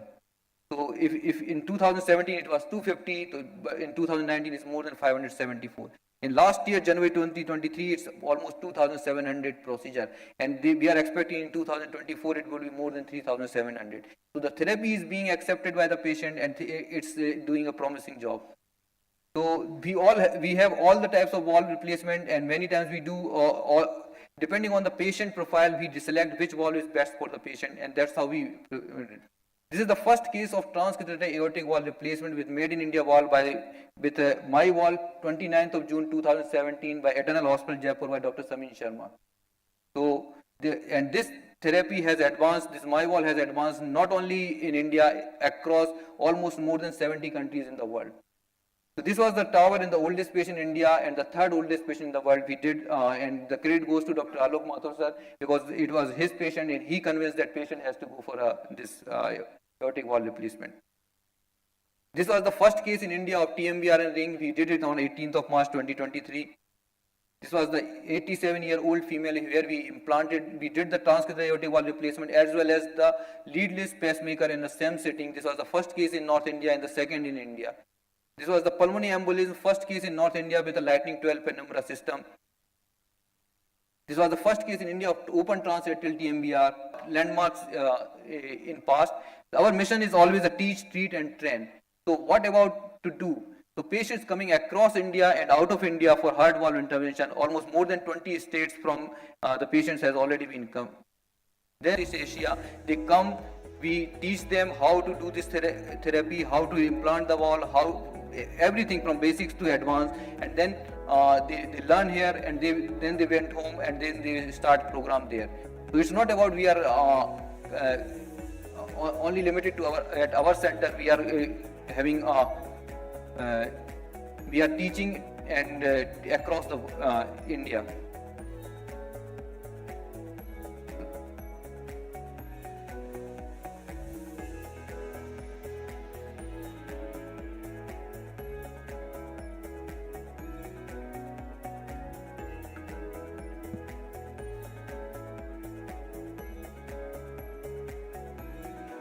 Any questions from? One question from my side, sir. There is high prevalence of coronary artery disease, especially in cases with severe aortic stenosis, especially in elderly group. What we have learned, the surgical option is better, sir, with CABG. What is your opinion? Recent data. Yeah, so very good point. The elderly patients, they will have CAD. The question is, what is the degree of CAD which needs intervention? So in the beginning, when we are replacing the valve, at age of 85, 87, the patient, surviving 3-4 years, the coronary artery disease was not really at the front. But now, when you replace the valve at age of 75, they're surviving 10, 12, 14 years. So then the management of coronary artery disease become very important. Now, there have been data now that if you have a CAD and you have severe aortic stenosis, what you need is just to take care of the AS. Do the tower. Leave the coronary artery disease alone. And we are talking about this elderly patient, not a case which is 50, 60. That patient who has coronary artery disease and has aortic stenosis should go for surgery. But elderly patients, age of 70, 75, who expect to live 10, 15 years. So replacing the valve, because some small studies have been done, that we do PCI and the tower versus just do the tower alone. And it turns out to be that tower alone did better in terms of lower complication and better survival. You say, why that happened? Because point is, in the coronary artery disease manifestation, if you see, the endocardial pressure, which happens with aortic stenosis, has a lot to do. If you decrease that pressure by replacing the valve. So manifestation of the CAD are less problematic. To answer this question for sure, small data shows do PCI, don't do PCI, and so there is a trial going on called Complete Tower. What is the trial? It's a trial of 4,000 patients, 2,000 patients getting the tower and getting the PCI. Other 2,000 getting the tower and getting no PCI. And see which, on the long term, up to 5 years, which patient do better. So that trial has done about 1,400 patients. It will take about 2 years to enroll. We are part of it. We have enrolled about 10 cases from our side. But to say the answer, in brief, that if you have severe aortic stenosis, coronary artery disease is less important unless it's a left main.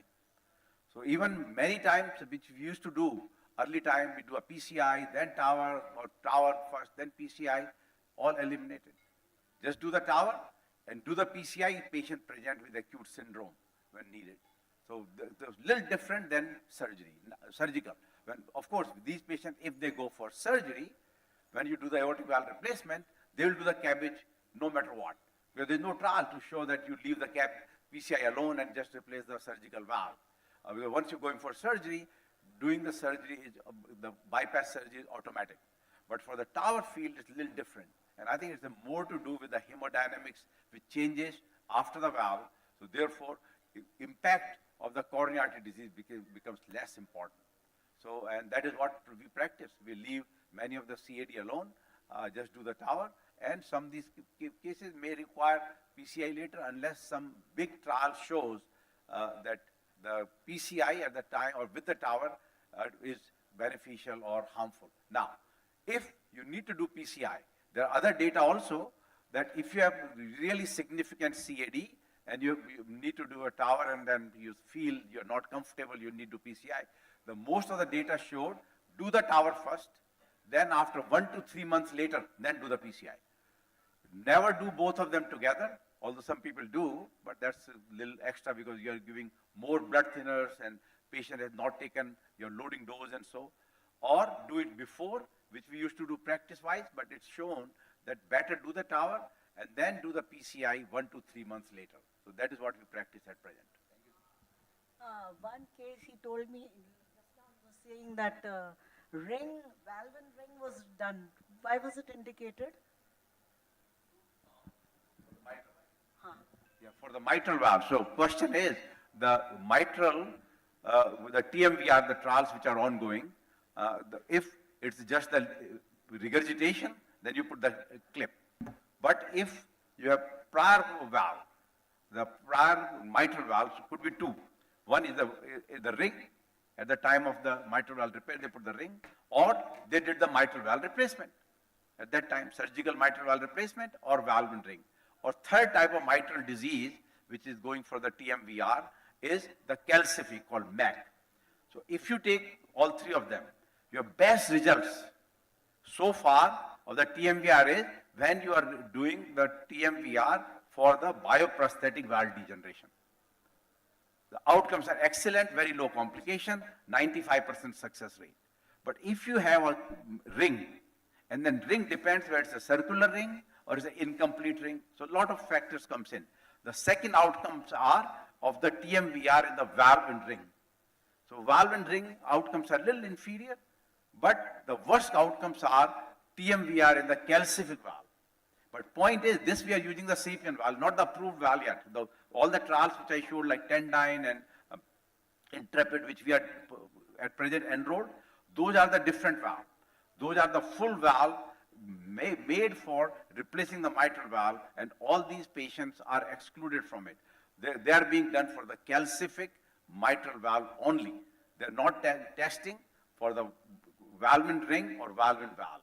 So those we are using routinely by using the TMVR of the Sapien, but for the native calcific mitral annulus, which is a tough problem, happens patients, surgeons don't want to do surgery because they cannot sew their valve because there's a calcium, so much calcium. So those patients are coming to us, but that number is small. What is the big number is the leaky mitral valve, not much calcium, and the leaky tricuspid valve, which surgeons don't want to do. So those are the group of patients which once we know, we are doing a very good job by these kind of evening symposia, by various educational material, awareness of the aortic stenosis. Once we get to the aortic stenosis, then we'll go to the next procedures of the mitral and tricuspid valve overall, so that there is something there without surgery, can be done percutaneously, and will improve our patient's prognosis. Thank you, Samin sir, and thank you so much, Prashant sir. A great round of applause to the speaker. Next, also thank you all the chairpersons here. I request that next chairpersons to be on the stage, starting from Dr. S.N. Sharma sir from Bandikui, Dr. Ganpat Devpura sir, Dr. Hemant Chaturvedi sir, Dr. Mani Kothari sir, Dr. Mani Kothari sir, Dr. K.C. Sharma sir from Dausa. I request Prachish sir and Dr. Prem Ratan sir to present the bouquets, please.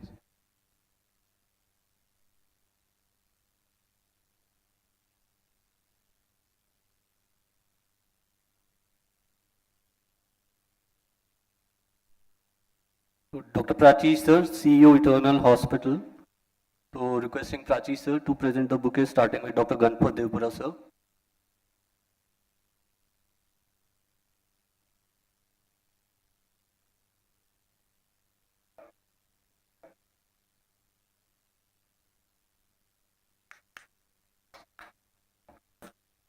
Dr. Prem Ratan sir to present the bouquet to Dr. Mani Kothari sir.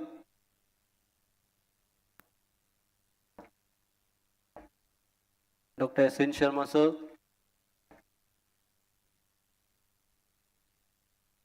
Dr. Hemant Chaturvedi sir.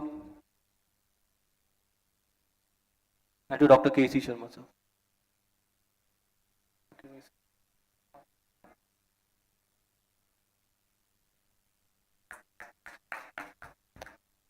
So continuing with the session, I request Dr. Hemant Chaturvedi sir to give a brief introduction about Dr. Prem Ratan sir.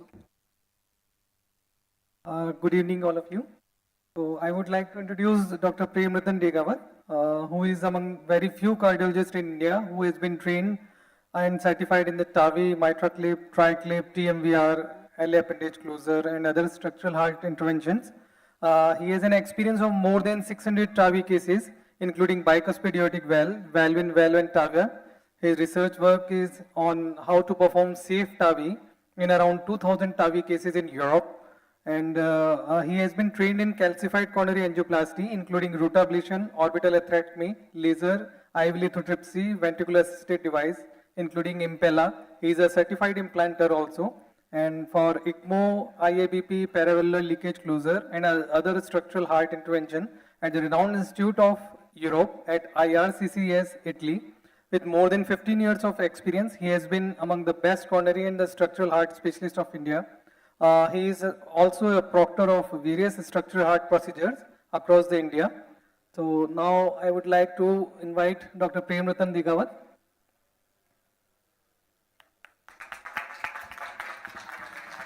Thank you, Hemant, for the nice introduction.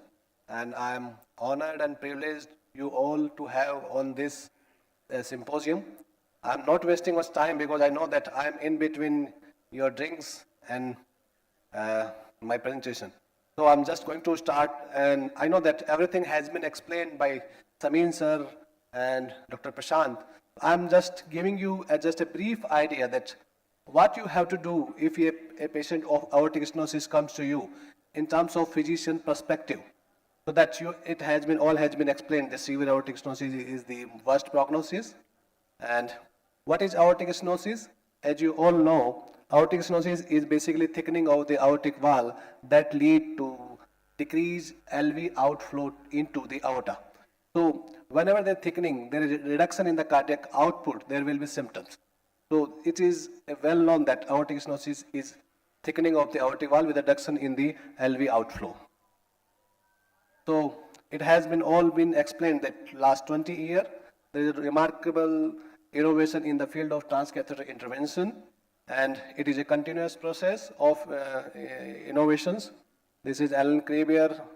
We all know now that the father of structural cardiology, who did the first TAVI in 2002, and since last 20 years, lots of cases are being done for the TAVI cases. What are the etiology of the TAVI? As we all know that bicuspid valve, rheumatic and degenerative heart valve disease are the main etiology of the aortic stenosis. What is the pathophysiology? That with the progressive aortic stenosis, there will be LV hypertrophy that ultimately will lead to LV dilation if the aortic stenosis is not being treated. So ultimately will lead to right ventricular dysfunction, that is a stage 4. So we have to treat these patients at the stage 4. So what are the most common symptoms of aortic stenosis? As we all know that dyspnea on exertion, and exertion dizziness and exertional angina are the most common symptoms which you will see the patient in your clinics. And what are the classical symptoms due to the aortic stenosis after the heart failure? Is the syncope, heart failure, and angina. These are the classical end-stage disease symptoms of aortic stenosis. So we have to treat these aortic stenosis patients before these symptoms occurs. So how to diagnose? That's very important. As we all know that in this animation you can see that there are 3 grades: mild, moderate, severe aortic stenosis. And last one is severe aortic stenosis. And you can see the aperture of the aortic wall, that aortic wall has a reduced opening. So how we diagnose it? It is the gold standard is 2D echocardiography, and if the velocity is been between 2.5 to 4 meters per second, we said it moderate aortic stenosis. If it is more than 4 meters per second, it is severe aortic stenosis. So it's very simple. Any cardiologist and any echocardiographer can diagnose your patient with the aortic stenosis. And these are the aortic wall area criteria. If the area is less than 1 centimeter square or aortic wall index is less than 0.6, then we call it as a severe aortic stenosis. So how to manage? That's very important. So before management, you should know about the TAVI. So why? Because the TAVI is a bioprosthetic valve. What does it mean? It is not a metallic. It means that TAVI valve will degenerate in 8 to 10 years. So it's a very important scenario, because if a patient need or survive for more than 20 years, that means that this patient is not a candidate for TAVI. So it's very important. So any patient's life expectancy more than 20 years, he should have the metallic valve. And what the problem with the metallic valve, that it needs a lifelong anticoagulation, while bioprosthetic valve doesn't need any anticoagulations. So what about the management? So if you have diagnosed the severe aortic stenosis, like aortic valve area less than 0.6, velocity more than 4, gradient more than 50, 40, then you have to see the symptom. You have to assess the symptom. If the patient have angina, syncope, and heart failure, then you have to see the patient age. If age is more than 80 years, it means that this patient is the candidate for TAVI. If the age is less than 65 years, this case, this patient is not a candidate for TAVI, this is candidate for surgical aortic valve replacement. But those patients who are in between 65 to 80 years, there should be heart team discussion so that either TAVI or surgical aortic valve replacement can be done, but it should be discussed with the patients and the heart team and cardiologist and surgeon. So suppose if the severe aortic stenosis patient has no symptoms, then you have to see the ejection fraction. If the ejection fraction is less than 50, or these patients are going for other cardiac surgery like for the bypass, or these patients have the symptoms after the exercise, or fall in blood pressure more than 10 millimeter of mercury after the exercise in the severe aortic stenosis. These are the cases of surgical or tower replacement of the aortic valve. So this is class 2B indication of the exercise-induced BP fault and aortic valve replacements. Sometimes there is a difficulty when an echocardiographer is confused that for aortic valve area it looks like very severe. When he considers the velocity, it is not severe. So whenever there is confusion that it is severe aortic stenosis or not, then the ejection fraction should be checked. If it is less than 50%, then the dobutamine stress echo should be done.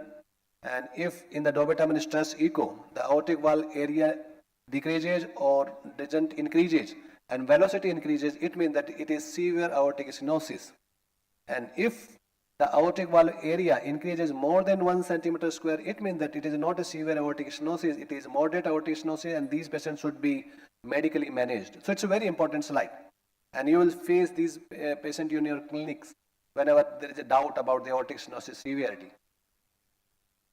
If in these patients ejection fraction is more than 50%, then you have to see these two criteria. If the index is less than 0.6 and stock volume index is less than 35, then these patients are also candidate for tower and surgery. So next thing is that does the moderate aortic stenosis should be treated? Yes. If these patients are going for surgery, these patients can be treated for the aortic valve replacement with the bypass. Similarly, there is a flow chart which I have explained. There are two valves, there is a mechanical and the tissue valve which are replaced by the surgeons. And this is very important slide that if the age of the patient is less than 50, he is a candidate for mechanical or Rose procedure. Rose procedure is that when the aortic valve is replaced with the pulmonary valve. And if the age of the patient is more than 70, then it is this patient should have the tissue valve. Less than 65, tower, more than 80 tower, and in between there should be a heart team discussions. So which patient should be favored for SAVR and which patient should favor for TAVI? If expectancy is lower than 20, SAVR. If life expectancy is less than 20, TAVI is the good option. If there is associated dilated aortic root, any surgery on that valve like myomectomy, knee and bypass, atrial fibrillations, and those with a low risk for surgery favor surgical aortic valve replacements, and high risk for TAVI, and high risk for the SAVR like severe lung, renal, and liver disease need aortic valve replacement with the TAVI. These are the valves which are available for the TAVI. So clinical case, I think it's too late. We have explained everything. This case was 62-year-old male patient with acute cardiac shock and ejection fraction for 20%. So according to the guideline, age of the patient is 62 years. This patient needs surgical aortic valve replacement. But when you see the ejection fraction is at 20%, and if the ejection fraction is less than 25% or very severe LV dysfunction, these patients are very high risk for surgery. So after discussion with the surgical and heart team team, we decide that TAVI for this patient. CT analysis is the basic pre-planning for the TAVI.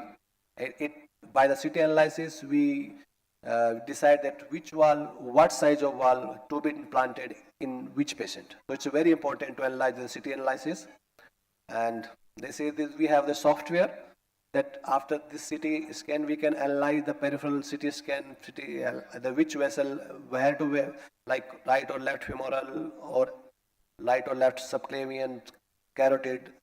All depends on the CT analysis and the disease of the vessels. So these are the procedure already having explained that it is done through the femoral artery.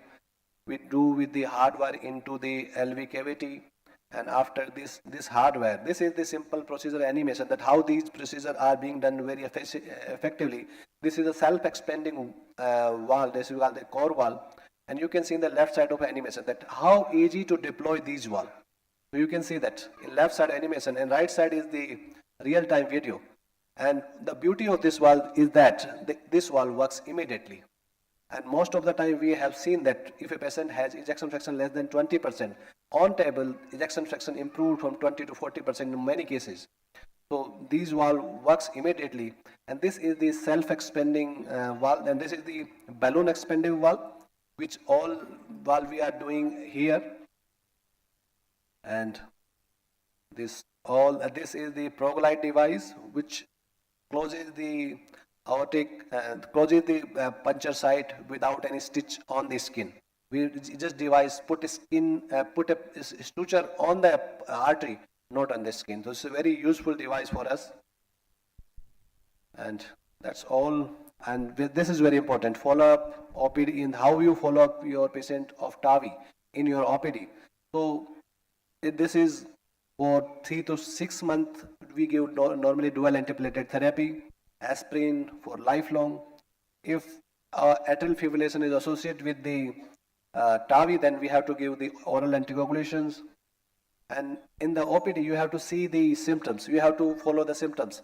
Any change in the symptom, like change in the grade of NYHA class, sign of the heart failure, and new onset of murmur, you have to pick up these patients because sometime after the TAVI, there could be endocarditis, there could be paravalvular leak, there could be severe aortic regurgitation, there could be valve thrombosis. So you have to follow on the symptom, like changing the symptom, sign, and the sign of heart failure. That's very important for a clinician. And the 2D echo is the gold standard to detect all these of the complication of the TAVI. If any doubt, we can advise them for the transesophageal echocardiography. So echo and T is very important, and you have to use every time. TMVR we have discussed it at lot, and I think in conclusion is that transcatheter mitral and tricuspid valve intervention are promising and less invasive therapy, especially for surgically high-risk patients. And proper patient selection has paramount importance. And imaging and proper planning is the key to success. That's all from my side. Thank you.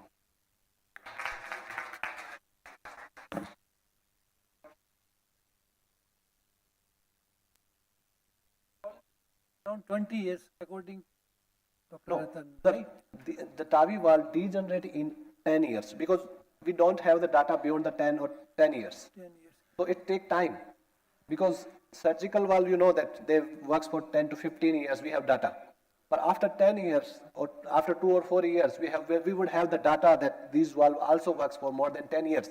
But till now, we have data that these valve works for 8 to 10 years. It means actually expectancy varies with different countries. It may be 80 years in the Scandinavian, it may be 60, 65 years in India. So the age of indication will be different in different countries, you mean, Dr. Samin? Well, actually in India, because the life expectancy, why they came up with a 65 versus, in the UK, the TAVI is for 75 years.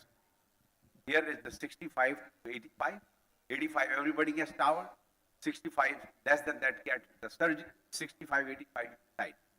In in Europe, 75 and above get TAVI, and 75, less than 75 get surgery. So it's everywhere different because of life expectancy. In India, the male life expectancy is 67, 68, women about 71.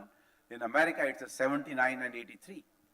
So clearly 12, 14 years difference. So that's why the age. So I would say that probably for us, whatever the numbers are for foreign, for USA or Europe, probably 10 years lower because of the life expectancy. The key is, one thing for sure, We have the trial data of many of them up to 10 years, many of them up to 8 years, 7 and 5 in various risk group, comparing tower valve and surgical valve. And every trial has shown that tower valve is non-inferior, is identical, maybe little better than surgical valve. Now, only thing is we don't have the data more than 15, 20 years because the approval occurred in 2010, 2012, and we are doing the trial since then and getting enrollment in the trials and so. So we have the latest data of the Notion trial, 10 years. Exactly identical outcome, valve degeneration, 3% lower in the tower valve compared to surgery. So that is all we can claim. So what we can claim is this valve is not different than the surgical valve. Maybe slightly better, but that claim we cannot make yet till few trials shows after 10 years. But whatever time it will take, surgical valve lasts till 12 years, will last 15 years, tower will last up to 15 years, will not be inferior to the surgical valve.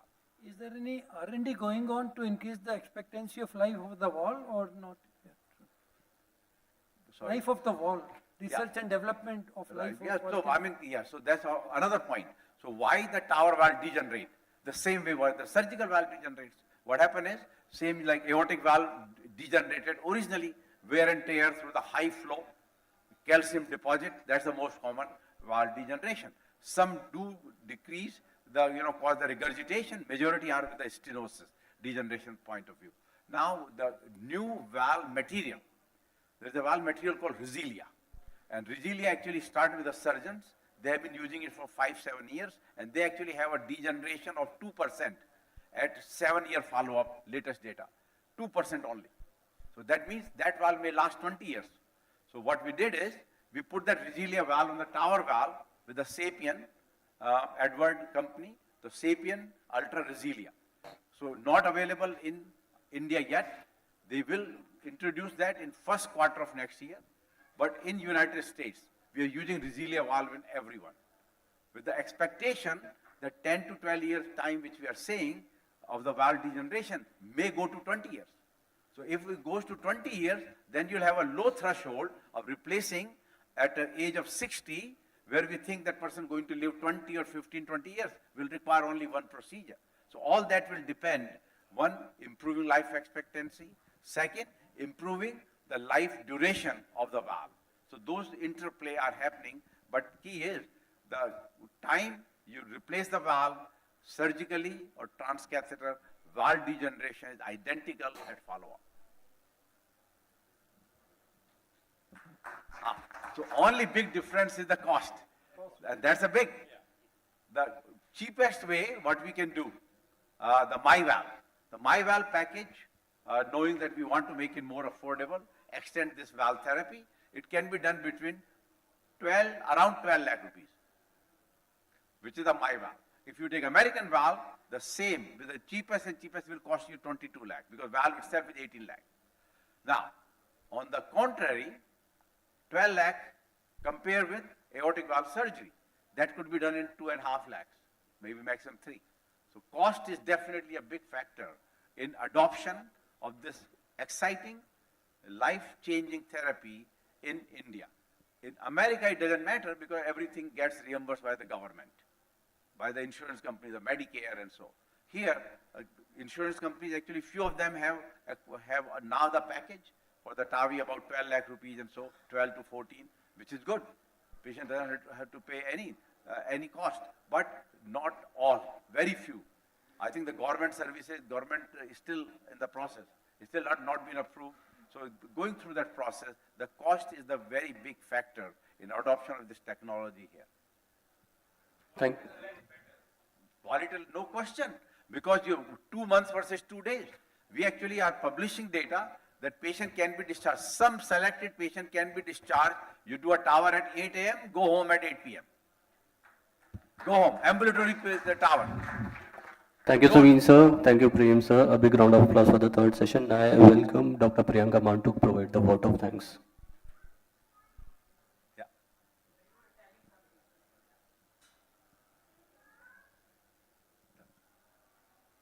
Conclusion? So you were, you were continuing something? Conclude करिए. Sir, you were telling something. Any other question for any of these questions? Huh? Yeah. Dear esteemed guests, as the Eternal Heart Valve Symposium comes to a close, I extend my heartfelt gratitude to each and every one of you for your presence and participation. For your valuable contribution and insightful discussion has enriched this event and made it a resounding success. I would like to express my deepest appreciation to our esteemed speakers, Dr. Samin Sharma sir, Dr. Prashant Trivedi, Dr. Prem Ratan, for sharing their expertise and knowledge with us. Your presentations have been enlightening and have inspired us to strive for excellence in cardiovascular care. A special thank to you for our partners, Dr. Pradyuman Sharma sir, President API, for their collaboration and support in making this symposium possible. Your dedication to advancing healthcare is truly commendable. Last but not the least, I want to thank the organizing committee, marketing team, Vision Plus, volunteers and staff members whose hard work and dedication behind the scene made this event a great success.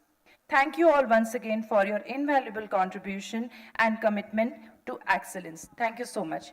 Please join us for drinks and dinner. Thank you so much.